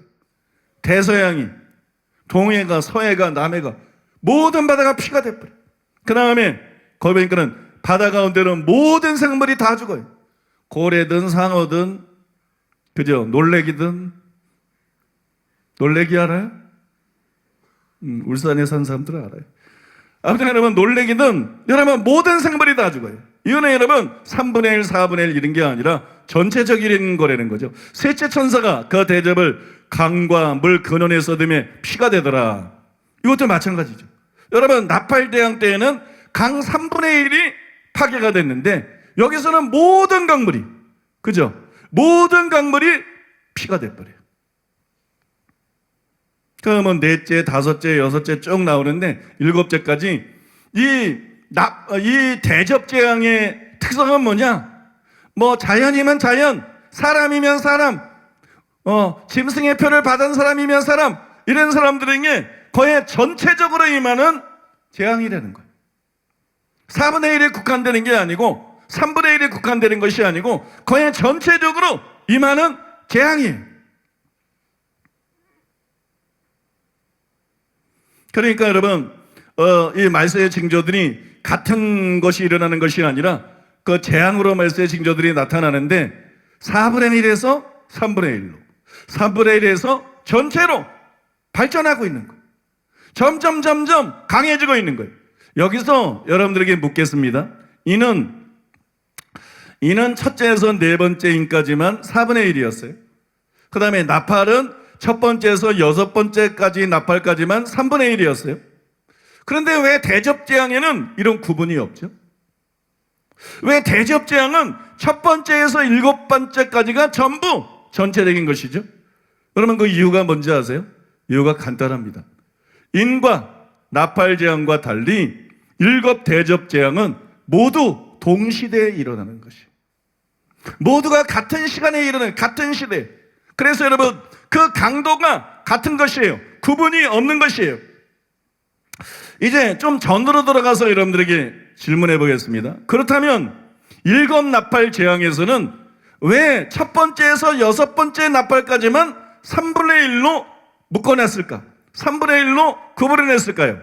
그거는 나중에 제가 자세히 설명해 드리겠지만 첫 번째에서 여섯 번째 나팔 재앙이 7년 대환란의 전 3년 반에 일어나기 때문에 첫 번째에서 여섯 번째는 같은 시기에 일어납니다. 전 3년 반에 일어나요. 일곱 번째 대접은 후 3년 반에 일어납니다.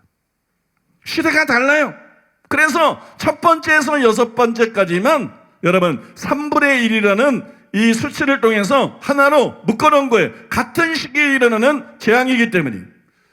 이제 조금 더 전으로 돌아가서 그렇다면 일곱 인 재앙에서는 왜 첫 번째에서 네 번째 인까지만 4분의 1로 구분했을까요? 여러분 다섯 번째 인 안에 그 답이 단서가 힌트가 나오는데 다섯 번째 인의 내용은 이렇습니다. 요한계시록 6장 9절로 11절. 다섯째 인을 떼실 때 내가 보니 하나님의 말씀과 그들이 가진 증거로 말미암아 죽임을 당한 영혼들이 제단 아래에 있어 큰 소리로 불러 이르되 거룩하고 참되신 대주제여 땅에 거하는 자들을 심판하여 우리 피를 갚아주지 아니하시기를 어느 때까지 하시려 하나이까 하니 각각 그들에게 흰 두루마기를 주시며 이르시되 아직 잠시 동안 쉬되 그들의 동무종들과 형제들도 자기처럼 죽임을 당하여 그 수가 차기까지 하라 하시더라. 언제 순교자의 수가 차지요? 순교자의 수가 차야 되는데 그래야 하나님이 신원해 주시는데 언제 순교자의 수가 찹니까? 적그리스도가 일으키는 대환란 때 수많은 순교자들이 세계에서 일어나고 그때 여러분 순교자의 수가 차게 됩니다. 그죠? 그때 순교자가 차요. 그러면 네 가지 인을 통해서 땅의 4분의 1을 해야 하는 그때는 언제일까요? 저는 7년 대환란 직전이라고 생각합니다. 7년 대환란 직전이 네 가지 인을 통해서 네 가지 재앙을 통해서 땅의 4분의 1을 해야 하는 때다. 그 이유는 다섯째 인에서 아직 대환란을 통해서 차게 될 순교자의 추가 차지 않았죠. 그거는 여러분 대환란 전이라는 것이에요. 대환란 전이라는 것이. 그러니까 당연히 여러분 넷째 인까지는 7년 대환란 전으로 보는 것이 가능하다는 거예요. 충분히 가능하기 때문에 그렇게 생각하고요. 또 일곱 인 안에도 두 번째 인에 전쟁이 있어요. 그죠? 기억하시죠? 붉은 말 탄자가 큰 칼을 받아서 이 전쟁이잖아요. 그러니까 일곱 인 안에도 두 번째 인에 전쟁이 있고 일곱 나팔 안에도 여섯 번째 나팔에 세계대전이 있어요. 이건 아주 큰 세계대전입니다. 일곱 나팔 안에도 여섯 번째 나팔에 세계대전이 있어요. 이 두 가지가 같은 전쟁이 아니에요. 왜냐하면 둘째 인의 전쟁은 다른 재앙들과 합해서 땅의 4분의 1을 멸합니다. 그죠? 그런데 여섯째 인 나팔의 세계대전은 인류의 3분의 1을 죽입니다. 지구에서 3명 중에 1명은 이때 다 죽어요. 지구에서 3명 중에 1명은 세계대전이 일어나가지고 이때 다 죽어요. 그러니까 여러분 같은 전쟁이 아니에요. 다른 전쟁입니다. 앞에서 언급했던 것처럼 인류의 3분의 1을 죽이는 전쟁은 언제 일어나느냐? 전 3년 반 때 일어납니다. 전 3년 반 때. 이건 나중에 다 제가 그 근거들을 전 3년 반에 대해서 설교할 날이 따로 있을 거예요. 그걸 이제 증명을 해드릴 건데 이거는 언제 일어나느냐? 많은 사람들이 이게 뭐 대환란으로 착각하는데 아니에요. 아닙니다. 이게 여러분 전 3년 반 때 일어납니다. 그래서 저는 4명의 말탄자들과 함께 땅의 4분의 1을 죽이는 전쟁이 7년 대환란 전에 일어날 것이다. 3분의 1을 죽이는 게 전 3년 반에 일어나니까. 그죠? 그리고 정도가 약한 걸 볼 때 그 전이니까. 그럼 7년 대환란에 전 3년 반에 전이면 언제겠어요? 7년 대환란 전이죠. 7년 대환란 전입니다. 그래서 저는 네 말탄자가 땅의 4분의 1을 멸하는 이때가 정확하게 언제냐? 7년 대환란 직전이다. 그렇게 생각합니다. 7년 대환란 직전이다. 물론 여러분 4명의 말탄자들로 묘사된 말세의 징조는 초대교회 이후로 계속 되어 왔어요. 그죠? 뭐 전쟁, 기근, 지진 뭐 이런 것들, 미혹 초대교회 이후로 계속 되어 왔어요.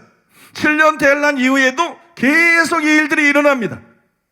계속 이 일들이 일어나요. 근데 왜 제가 그렇게 말하느냐? 그러나 그들을 통해서 땅의 4분의 1을 죽이는 그 순간, 그 네 가지 재앙들이 점점 거의 2000년 동안 있어져 왔어요.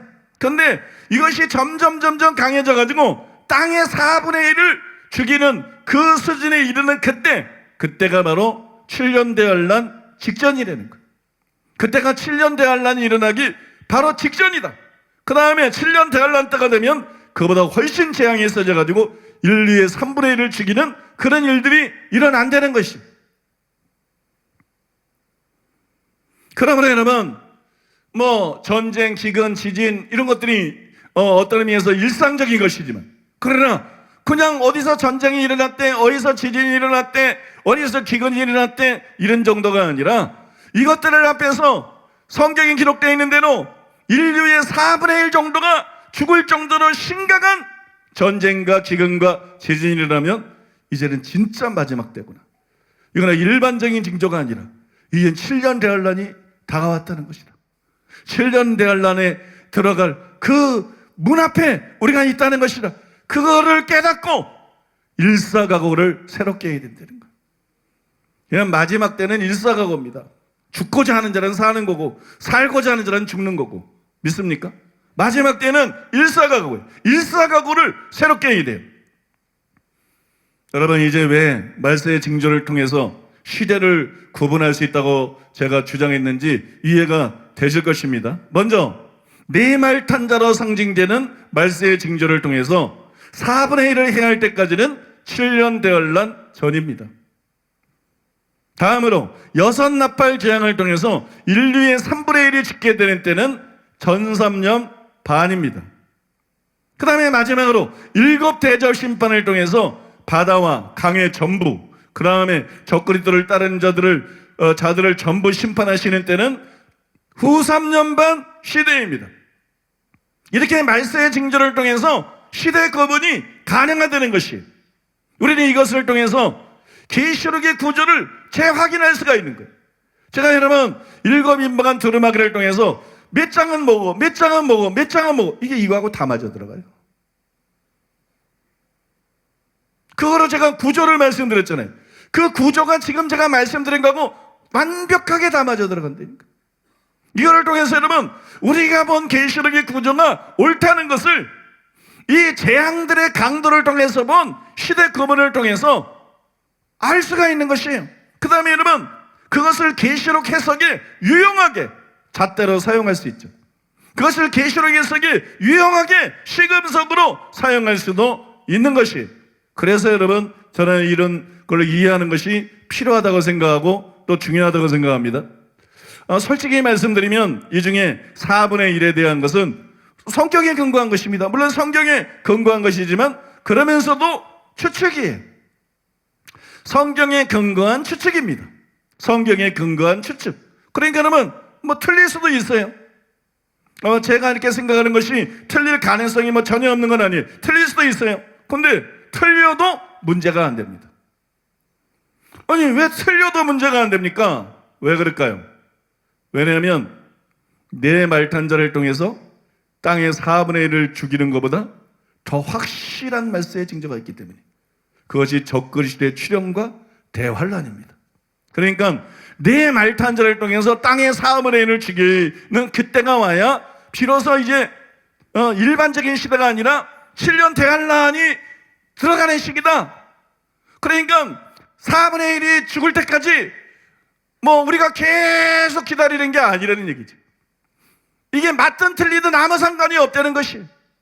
왜냐하면 결국 적그리스도가 나타날 때니까. 결국 대환란이 일어날 것이니까. 믿습니까?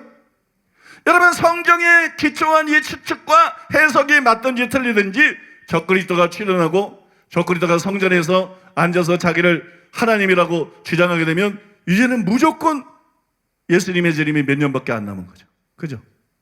그러니까 우리가 이렇게 해석하고 이렇게 믿더라도 아무 해가 없다는 것이, 아무 유익이 없다는 것이, 아무 해가 없다는 것, 아무런 피해가 없다는 것이.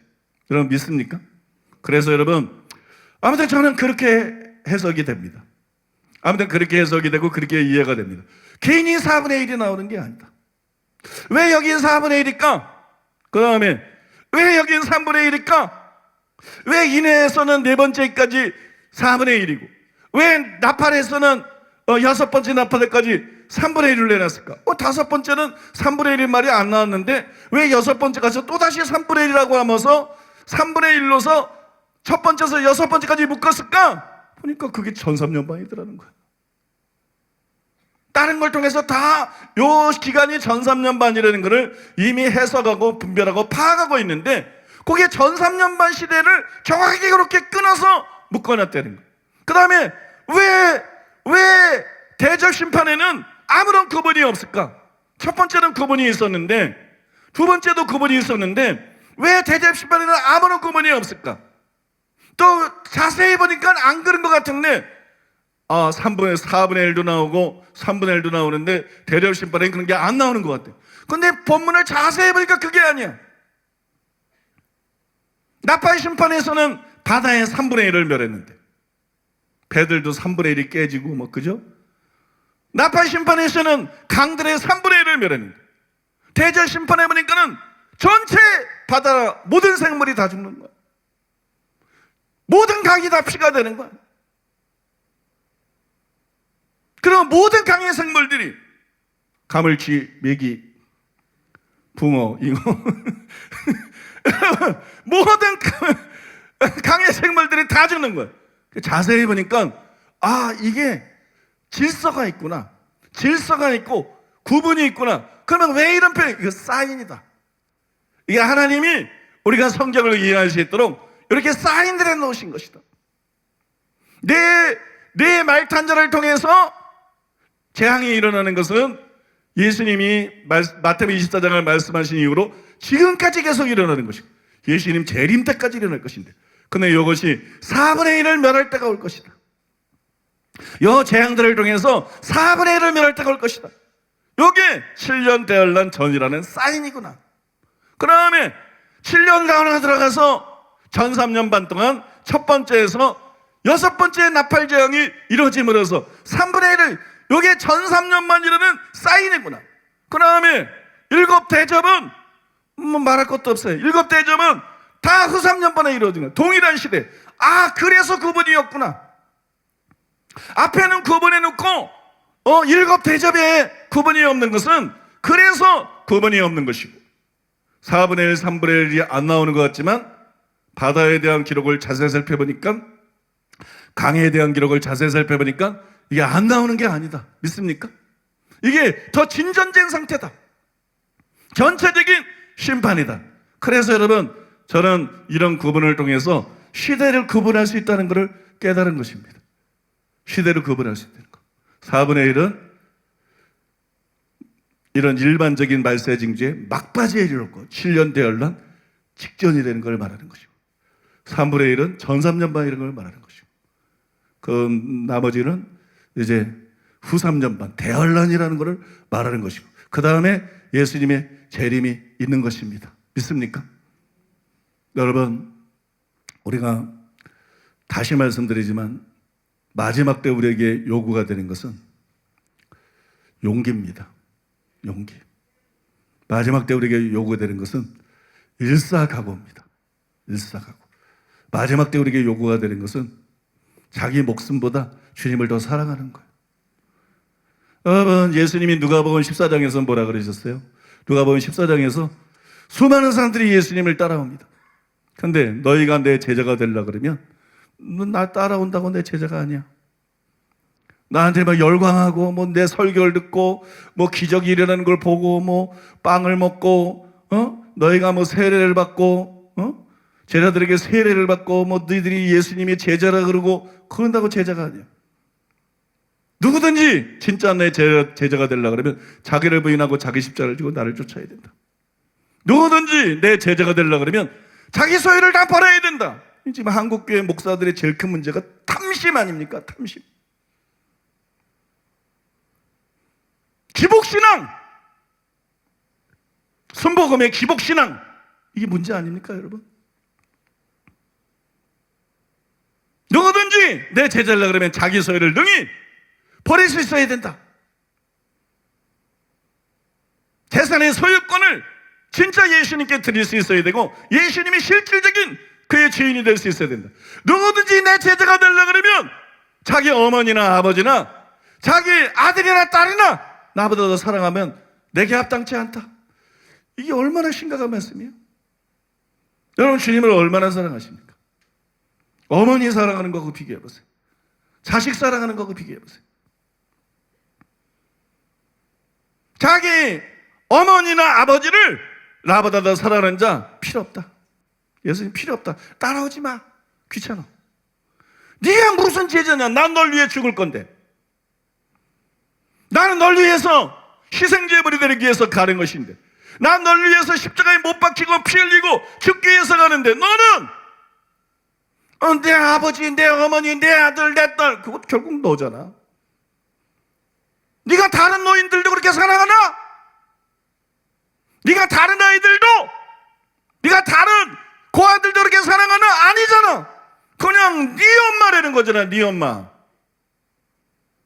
나는 너를 위해서 희생제물이 되기 위해서 죽을 결심을 하고 가는데, 너는 결국 자기중심이 돼가지고 내 엄마, 내 아버지, 내 아들, 내 딸 그러면서 예수님은 뒷전이고, 난 너 같은 거 필요 없어. 너 같은 건 날 따라와도 나하고 아무 상관이 없어. 근데 이런 마음을 가지고 목사가 된 것들이 얼마나 많은가.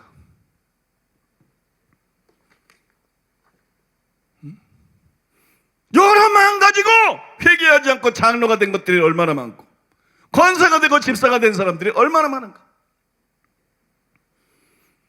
자기를 부인하고 자기의 십자가를 지고 나를 따라야 된다. 그 다음에 자기의 목숨을 등에 미워하지 않으면 내 제자가 될 수 없다. 이게 여러분 제자도입니다. 제자도. 예수님의 제자가 되려고 그러면 반드시 지불해야 될, 치러야 될 대가예요. 진정한 주님의 제자, 바꿔 말해서 진정한 신자, 진정한 그리스도인 되기 위해서 그 누구도 피해갈 수 없는 선택이에요. 근데 내가 이 나라가 어렵고 교회가 어려운 이때 목사라는 자들이 하는 짓거리를 보니까 요건 가짜다. 이건 목사가 아니라 기독교인도 아니다. 그냥 예수님을 따라다녔던 군중이다. 그냥 예수님을 따라다니는 군중이 신학교 가가지고 목사가 되고 뭐 큰 교회 목사라 그러고 고개 쳐들고 있고 이 짓거리들 하고 있는 거야 지금.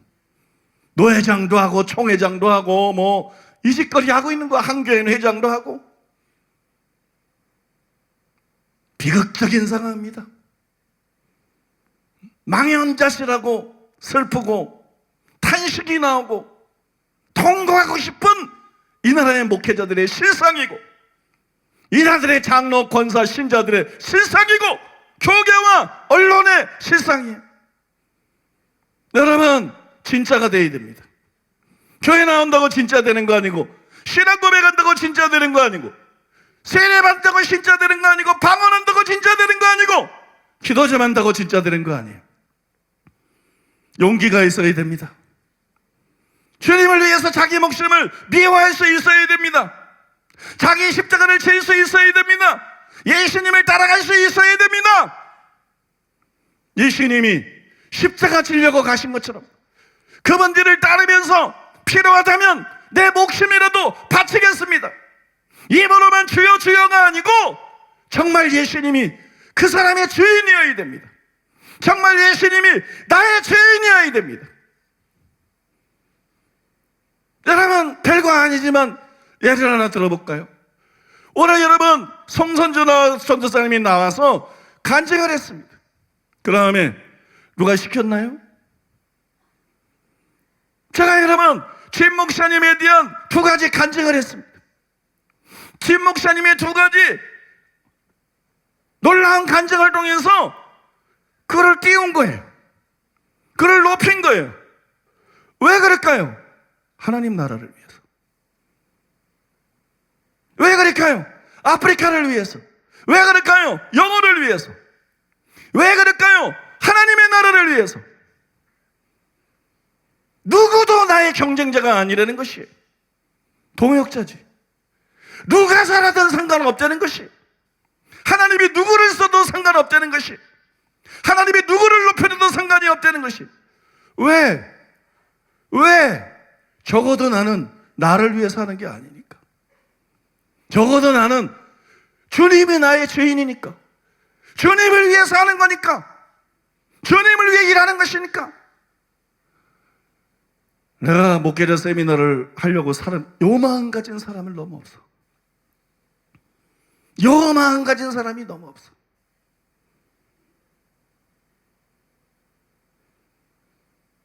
옛날에 김중건 목사님이 살아계실 때 제가 김중건 목사님을 만난 적이 있는데, 김중건 목사님이 이 나라의 이 종북 좌파 이것 때문에 심각하게 우려하면서 탄식하면서 했던 얘기가 뭐냐?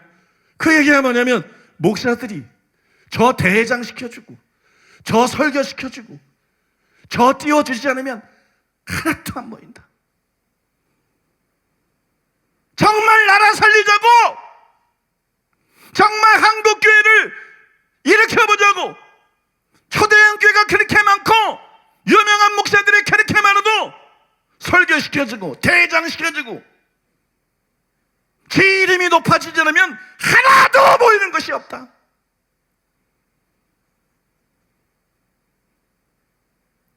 그리고 탄식하더라고요. 여러분, 물론 한 명도 없는 건 아니겠지만 너무 소수되는 거예요. 너무 소수다. 오늘 여러분, 이 말씀을 통해서 여러분들이 결단하게 되시기를 바랍니다. 여러분들이 정말 결단하게 되시기를 바랍니다. 비겁한 사람 되지 마십시오. 용기 있는 사람 되십시오. 자기중심적인 사람이 되지 마십시오. 자기가 뭐라고, 자기를 사랑하는 그게, 자기중심적인 그게 영적인 암인 걸 모릅니까? 마지막 때 많은 사람들이 돈을 사랑하고 자기를 사랑하고 쾌락 사랑하다가 멸망하는 걸 모릅니까? 자기 사랑이 멸망시키는 영적인 암이 될 수 있다는 것을 모르십니까? 자기 사랑하지 말고 하나님 사랑하세요. 자기보다 영혼들 사랑하세요. 진리를 사랑하세요. 하나님 나라를 사랑하세요. 그래야 진짜 목사입니다. 여러분, 너무 가면들 쓰고 있어 보니까 껍데기 벗겨보면 자기밖에 없어. 얼마나 구역질나게 이기적이고 얼마나 토하고 싶을 정도로 자기중심적인지.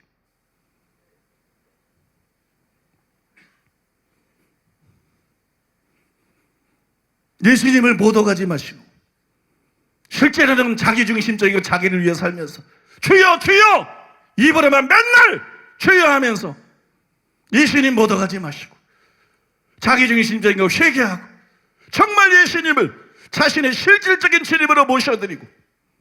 여러분, 내가 보니까 단순히 인격이 훌륭하고 안 하고 이게 문제가 아니더라고. 단순히 기도 좀 덜하고 뭐 인사가 있고 없고 뭐 그까짓 거 입 벌려가지고 뭐 그까짓 거 설교 좀 잘하고 말고 이게 문제가 아니더라고.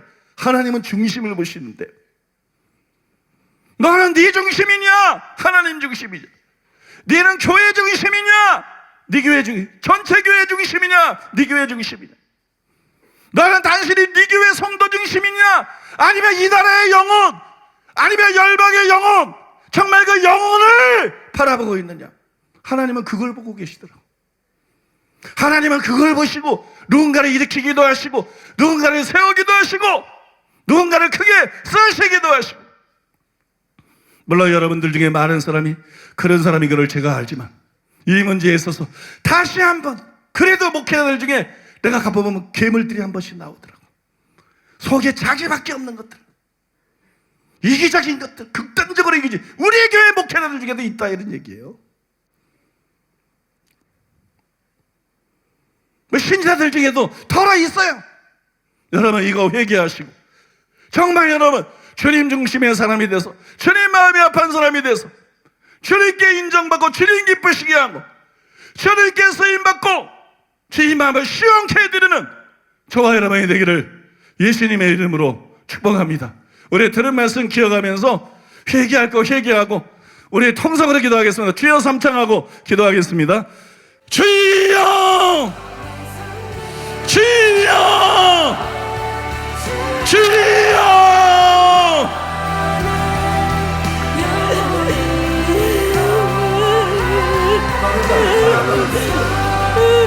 너는 나를 사랑하느냐?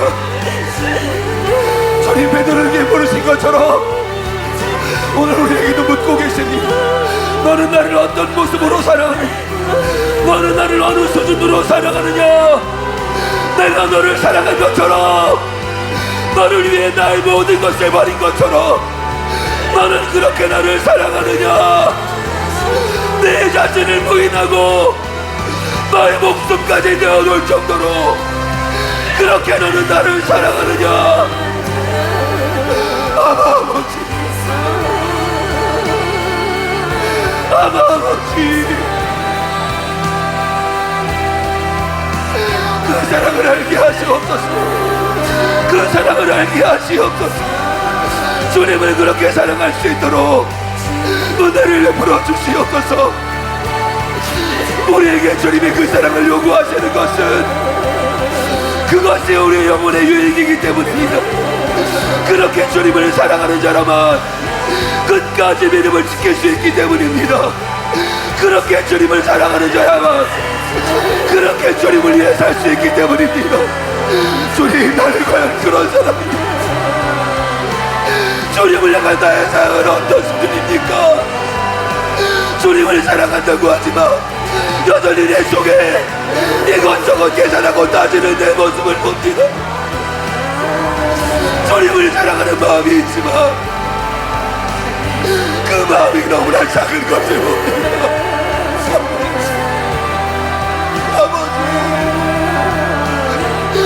아버지, 아버지,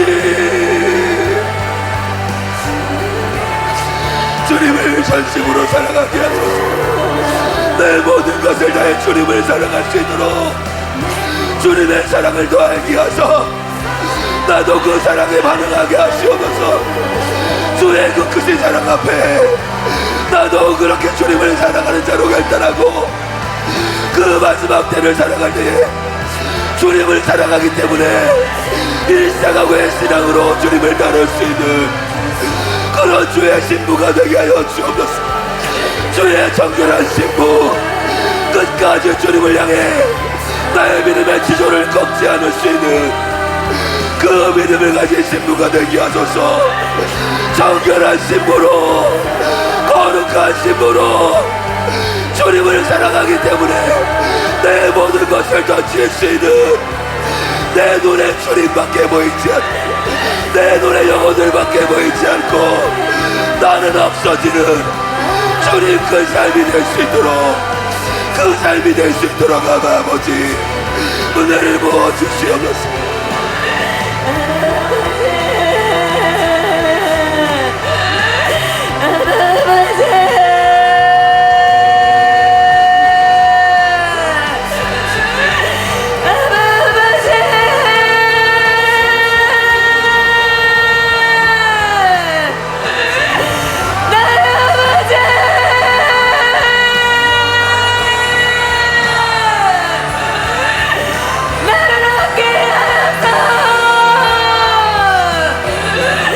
아버지가 잊었던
하소서. 지금 나 자신을 돌아보게 하소서. 일상하고의 믿음 없이는 목숨을 생명의 위협이 다가오는 그때 주님 지금 우리 자신을 돌아보게 하소서. 그때가야 할 수 있는 것이 아닙니다. 지금 내가 하나님 앞에서 얼마나 용기를 낼 수 있는지, 내가 지금 얼마나 나 자신을 버리고 나를 부인하고 주님을 사랑할 수 있는지, 하나님 나라를 생각할 수 있는지, 주님 지금의 나의 모습이 과연 그때의 내가 일상으로 주님을 따를 수 있는지 지금 성이 되는 것이니라. 주님 지금 돌아보게 하소서. 그때가 서가 아니라 나중에가 아니라 지금 나를 돌아보게 하소서.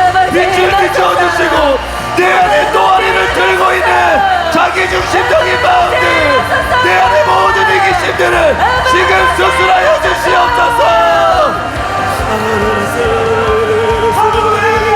하나님의 영을 쏟아부으소서. 한 번째 목회자들을 위해 회개의 눈물을 쏟아부으소서.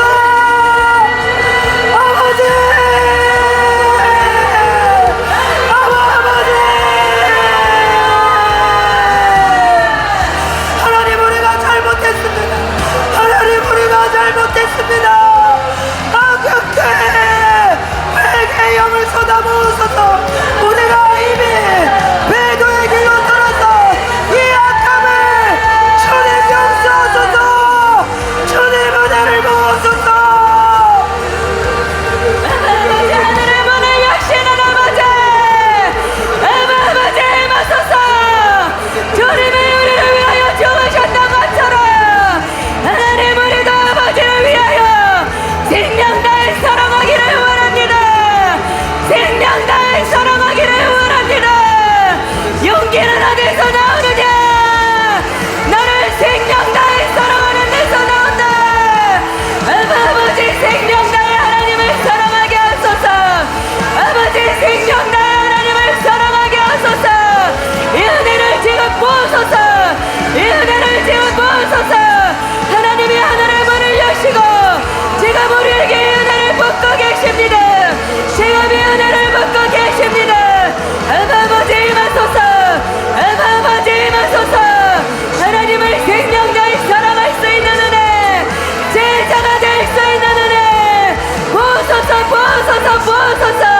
내 아버지 역사하소서. 내 아버지 역사하소서. 내 아버지 역사하소서. 진리의 영이신 성령님 지금 임하소서. 지금 임하소서. 지금이 무장해야 될 때입니다. 지금이 영적으로 무장해야 될 때입니다. 주님은 우리를 준비시키고 계십니다. 이 모든 것이 재난의 시작입니다. 지금 우리가 살아가는 지금이 말세일 때 이것을 기억하시기 바랍니다. 주님 정신 차리게 하소서. 깨어있게 하소서. 깨어있게 하소서. 느슨하게 신앙생활 할 때가 아닙니다. 좌우를 돌아보고 이것저것 한눈팔 때가 아닙니다. 주님 우리의 마음을 가다듬게 하소서. 나의 마음을 가다듬게 하소서. 주님을 바라볼 수 있도록, 주님만을 바라볼 수 있도록, 주님께 내 모든 것을 고정시킬 수 있도록 주님 우리의 마음을 새롭게 하여 주시면서, 우리의 마음을 새롭게 하여 주면서 이 모든 것이 진통의 시작이니라. 주님 지금 준비하게 하소서. 지금 준비하게 하소서. 지금 용기를 부으시고 지금 새 마음을 부으소서. 마지막 때를 끝까지 믿음을 지킬 수 있는, 일상하고 신앙으로 살 수 있는 그 믿음 지금 부으소서. 지금 부으소서. 여러분 지금 결단하십시오. 지금 결단하십시오. 주님 내가 주님을 위해서 나의 삶을 던지겠습니다. 주님을 위해 내 삶을 드리기 원합니다. 지금 그렇게 살게 하소서. 지금 그렇게 살게 하소서. 하늘의 문이 열려 있습니다. 하늘의 문이 열려 있습니다. 하나님의 은혜를 붓고 계십니다. 무엇을 원하는가? 무엇을 원하는가? 하나님을 위해 기도 나아가시기 바랍니다. 하나님이 붓고 계십니다. 생명 다해 하나님을 사랑할 수 있는 은혜, 이것이 은혜로 부어지고 있습니다. 새로운 차원으로 들어가고 있습니다. 새로운 차원으로 들어가고 있습니다. 새로운 차원으로 들어가고 있습니다.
이스라엘 그 지도자와 같이 가난한 심령으로, 배고프고 목마른 심령으로 필사적으로 아버지 앞에 은혜를 구할 수 있는 겸손을 아까여 주옵소서.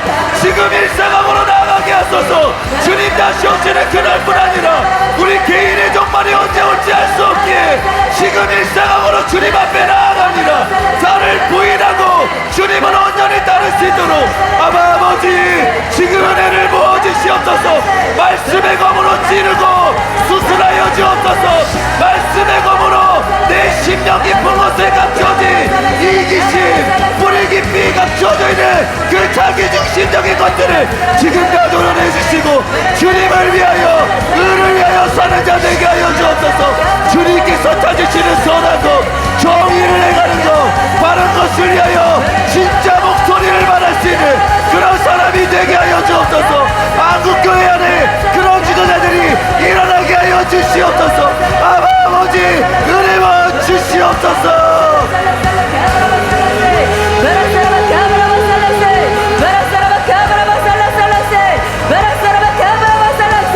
우리는 나아갈 것입니다.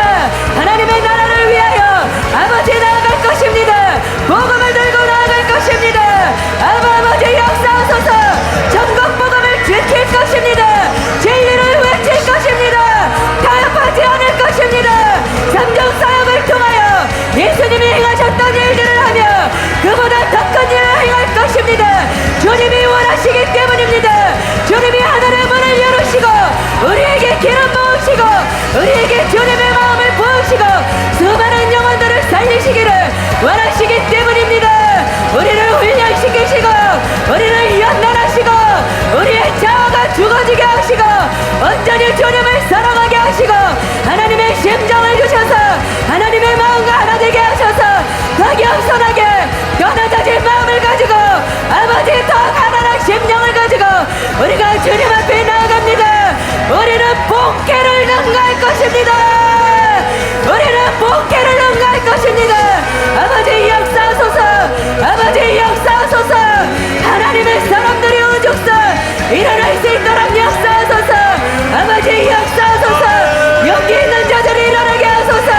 하나님 목성 걸고 복음을 외치며 전국 복음을 외치며 삼정 사역을 통하여 하나님의 나라를 세워가며 수많은 영혼들 지옥으로 가며 살려달라고 외치는 자들을 주님의 심장과 눈물이 되어 살릴 수 있는 자들 하나님 그러한 자들을 일으켜 세우소서. 사랑하는 교회 하나님이 함께하고 계십니다. 사랑하는 교회 하나님이 함께하고 계십니다. 이 일을 위하여 사랑하는 교회가 준비되어진 것입니다. 담임 목사님을 하나님이 세우시고 협동 목사님을 하나님이 세우셔서 이 모든 것들을 통하여 우리로 하나님께서 만나게 하셨습니다. 사랑의 예는 교회에 오신 모든 여러분들 우리의 모든 성도님들 하나님이 찾으시는 사람들입니다. 우리가 사명을 가지고 일어나게 하소서. 우리에게 책임감을 가지고 일어나게 하소서. 하나님의 용사로서 하나님의 신부로서 하나님의 벗으로서 이는 네 사랑하는 자여 내 기뻐하는 자라 말씀하셨던 것처럼 우리는 하나님께 사랑하며 우리는 하나님을 기쁘시게 하는 자들로 일어나게 될 것입니다. 아프리카를 주시는 주님을 찬양합니다. 세계의 열방을 주시는 주님을 찬양합니다. 찬양하며 경배합니다. 찬양하며 경배합니다. 찬양하며 경배합니다. 모든 이름 위에 뛰어난 이름 모든 이름 위에 높으신 이름 만왕의 왕 계신 주님을 찬양하며 경배합니다. 만왕의 왕 계신 주님을 송축하며 경배합니다. 내 주님을 경배하며 송축합니다. 하나님 역사하소서. 하나님 역사하소서. 하나님 역사하소서. 끝까지 우리의 마음이 하나님과 하나 되어 달려갈 수 있도록 더 겸손하게 더 낮아진 마음을 가지고 더 비워진 마음을 가지고 주님과 하나 되어 끝까지 달려갈 수 있도록 주님 역사하소서. 주님 역사하소서. 주님 역사하소서. 찾고 계십니까? 누가 나를 위해 일할 것이냐? 주님이 쓰실 수 있는 사람을 찾고 계십니다.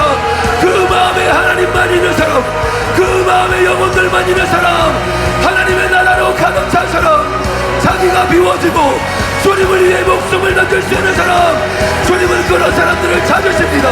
그리고 그런 사람들이 될 수 있도록 우리를 사랑하는 교회에 불러 모으셨습니다. 주님, 우리가 준비를 하게 하소서. 진리의 말씀으로 무장하게 하시고 주님을 사랑하는 마음으로 우리의 생각이 새로워지게 하소서. 이전의 마음으로 안 됩니다. 나를 생각했던 이기적인 마음으로 안 됩니다. 주님, 은혜를 부으소서. 은혜를 부으소서. 우리의 심장에 빛을 비추시고 주님으로 채워주옵소서. 주님으로 우리의 심장이 타들어가게 하소서. 주님을 사랑하는 마음으로 우리의 모든 것이 집어삼켜진 바 될 수 있도록 주님 은혜를 부어주옵소서. 주님만 사랑하는 것, 주님만 사랑하는 것, 그것이 우리의 삶의 전제가 될 수 있도록 아버지 은혜를 부으소서. 은혜를 부으소서. 주님, 내 나라를 무너지게 하시고 주님의 나라만 내 안에 서게 하소서. 시간이 흐르면 흐를수록 나는 점점 사라지고 주님만 내 안에 사시기 원합니다. 시간이 흐를수록 은혜를 부어주실수록 마음이 부유하고 가득하게 되는 것이 아니라 주님만 내 안에 거하시기를, 나는 없고 주님만 나를 통하여 사시기를 원합니다. 십자가 위에 나는 죽고 나를 통하여 주님만 사시도록, 그리하여 주님의 나라만 이 땅 가운데 임하도록 주님 우리 가운데 은혜를 부어주시옵소서. 나는 아니라 말하지 않겠습니다. 내 안에 내 나라가 없다 말하지 않겠습니다. 주님, 이제 내 안에 완전히 거치 사라지게 하시고 주님만을 사시도록, 주님 나라만 내 안에 넘치도록 아버지 더욱 은혜를 부어주시옵소서. 은혜를 부으시는 주님을 찬양합니다. 주님을 더 간절히 사모하며 나아갑니다. 주님 은혜를 더하여 주시옵소서. 우리는 더욱더 주님을 사랑할 것입니다. 우리는 더욱더 생명 다해 하나님을 사랑할 것입니다. 우리는 마음을 다하고 뜻을 다하여 주 하나님을 사랑할 것입니다. 아버지 은혜를 부으시는 주님을 찬양하며 경배합니다.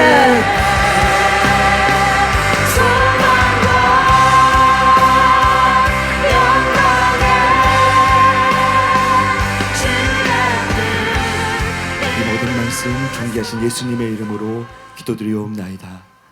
아멘. 이제 담임 목사님께서 나오셔서 드려진 예물 위해서 축복해 주시고 축도로 주일 일부 예배를 마치겠습니다.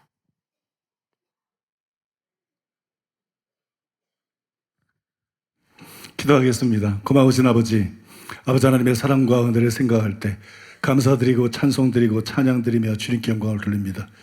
나는 심었고 아볼로는 물을 주었을 때 오직 하나님은 자라나게 하셨나니 심는 이나 물 주는 이는 아무것도 아니로되 오직 자라나게 하시는 하나님뿐이니라. 아버지, 우리 힘으로 할 수 있는 것이 무엇이 있습니까? 모든 것이 하나님의 은혜로 됩니다. 모든 것이 하나님의 은혜로 되기 때문에 사도 바울이 나의 나 된 것은 하나님의 은혜로 된 것이라고 고백한 것인 줄로 믿습니다. 자기 힘으로 할 수 있었다면 그건 하나님의 일이 아닙니다. 아버지, 하나님의 은혜라고 고백할 수밖에 없는 것이 하나님의 일입니다. 하나님이 함께 하셔서 임재하시고 성령으로 역사하셔서 하는 일입니다. 우리 교회에서 일어나고 있는 일들이, 아프리카에서 또 확장되고 있는 일들이 사람의 일이 아닙니다. 하나님의 일입니다. 하나님이 하시는 것입니다. 주님을 찬양합니다. 주님을 경배합니다. 또 아버지 하나님이여, 우리같이 무익한 종들을 사용해 주셔서 감사드립니다. 우리 교회를 주님께서 사용해 주셔서 감사드립니다. 찬송 드리고 주님께 영광 돌립니다.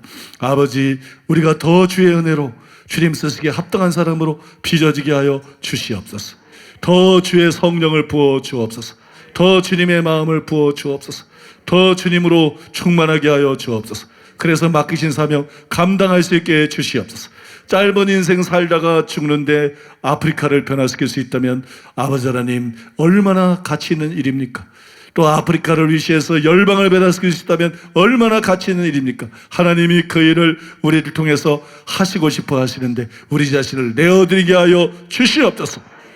모든 비겁함이 사라지게 하시고 모든 이기심이 사라지게 하여 주시옵소서. 빛이 아니면 자기가 극단적으로 이기적이라도 이기적이라는 것도 모릅니다.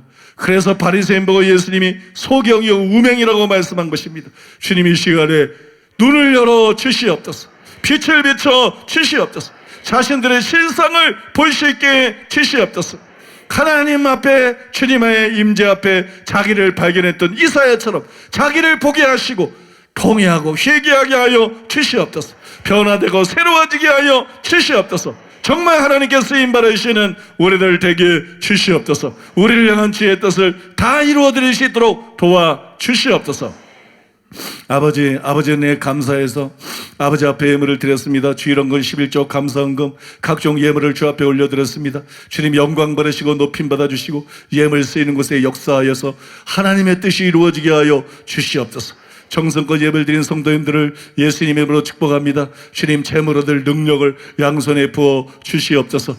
주님 부의 이동이 성도들에게 있게 하여 주시옵소서. 성도들에게 큰 복을 부어주셔서 아버지의 아프리카 선교와 앞으로 아버지 펼쳐질 세계 선교를 위해서 뒷받침하기에 부족함이 없게 하여 주시옵소서. 하나님을 위해서 아버지 영혼들을 위해서 아버지 열방을 위해서 복을 구합니다. 성도들에게 복을 내려 주시옵소서. 성도들에게 복을 부어 주시옵소서. 심은 대로 풍성하게 거두게 하여 주시옵소서. 아브라함에게 복을 부어준 것처럼 성도들에게 큰 복을 부어주시고 복의 근원되게 하여 주시옵소서. 우리 교회와 살아가는 성도들을 통해서 열방이 복받는 역사가 문자 그대로 성취될 것을 믿습니다. 문자 그대로 이루어지게 하여 주시옵소서. 아버지 우리에게 가장 필요한 것은 무엇보다도 하나님입니다. 하나님으로 충만하게 하여 주시옵소서.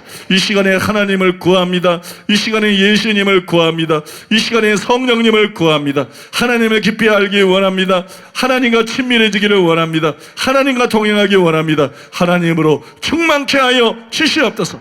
바울이 하나님과 함께 일하는 자였던 것처럼 바울이 하나님의 동력자였던 것처럼 우리 목회자들과 성도들이 하나님과 함께 일하는 자 되게 하여 주시옵소서. 하나님의 동력자들 되게 하여 주시옵소서. 하나님의 통로들 되게 하여 주시옵소서. 하나님의 사람들이 되게 하여 주시옵소서. 성령을 부어주시고 성령의 충만함을 주시고 성령의 계시를 주시고 성령의 은사들을 물부터 부어주시고 성령의 권능으로 옷 입혀 주시옵소서. 이미 주신 은사들이 불같이 활성화되게 하여 주시옵소서. 병든 자들은 고쳐주시고 억압은 다 깨어지게 하여 주시옵소서. 속박은 다 깨어지게 해 주시옵소서. 중독은 다 끊어지게 해 주시옵소서. 자유케 되게 해 주시옵소서. 예수님의 이름으로 자유케 될지어다. 예수님의 이름으로 자유케 될지어다. 예수님의 이름으로 자유케 될지어다. 주님 함께하여 주시옵소서. 예수님의 이름으로 축복하며 기도하옵나이다. 아멘. 지금은 우리 주 예수 그리스도의 은혜와 하나님 아버지의 사랑과 성령님의 교통하심이 거룩한 주를 맞아서 주님을 예배하고 돌아가는 살아가는 성도들의 심령의 가족과 자녀와 사업이 몸된 개와 서울 시민과 북녘 땅에 굶주린 동포들이 이스라엘과 아프리카와 열방들 위해 이제로부터 영원토록 함께 있을지어다. 아멘.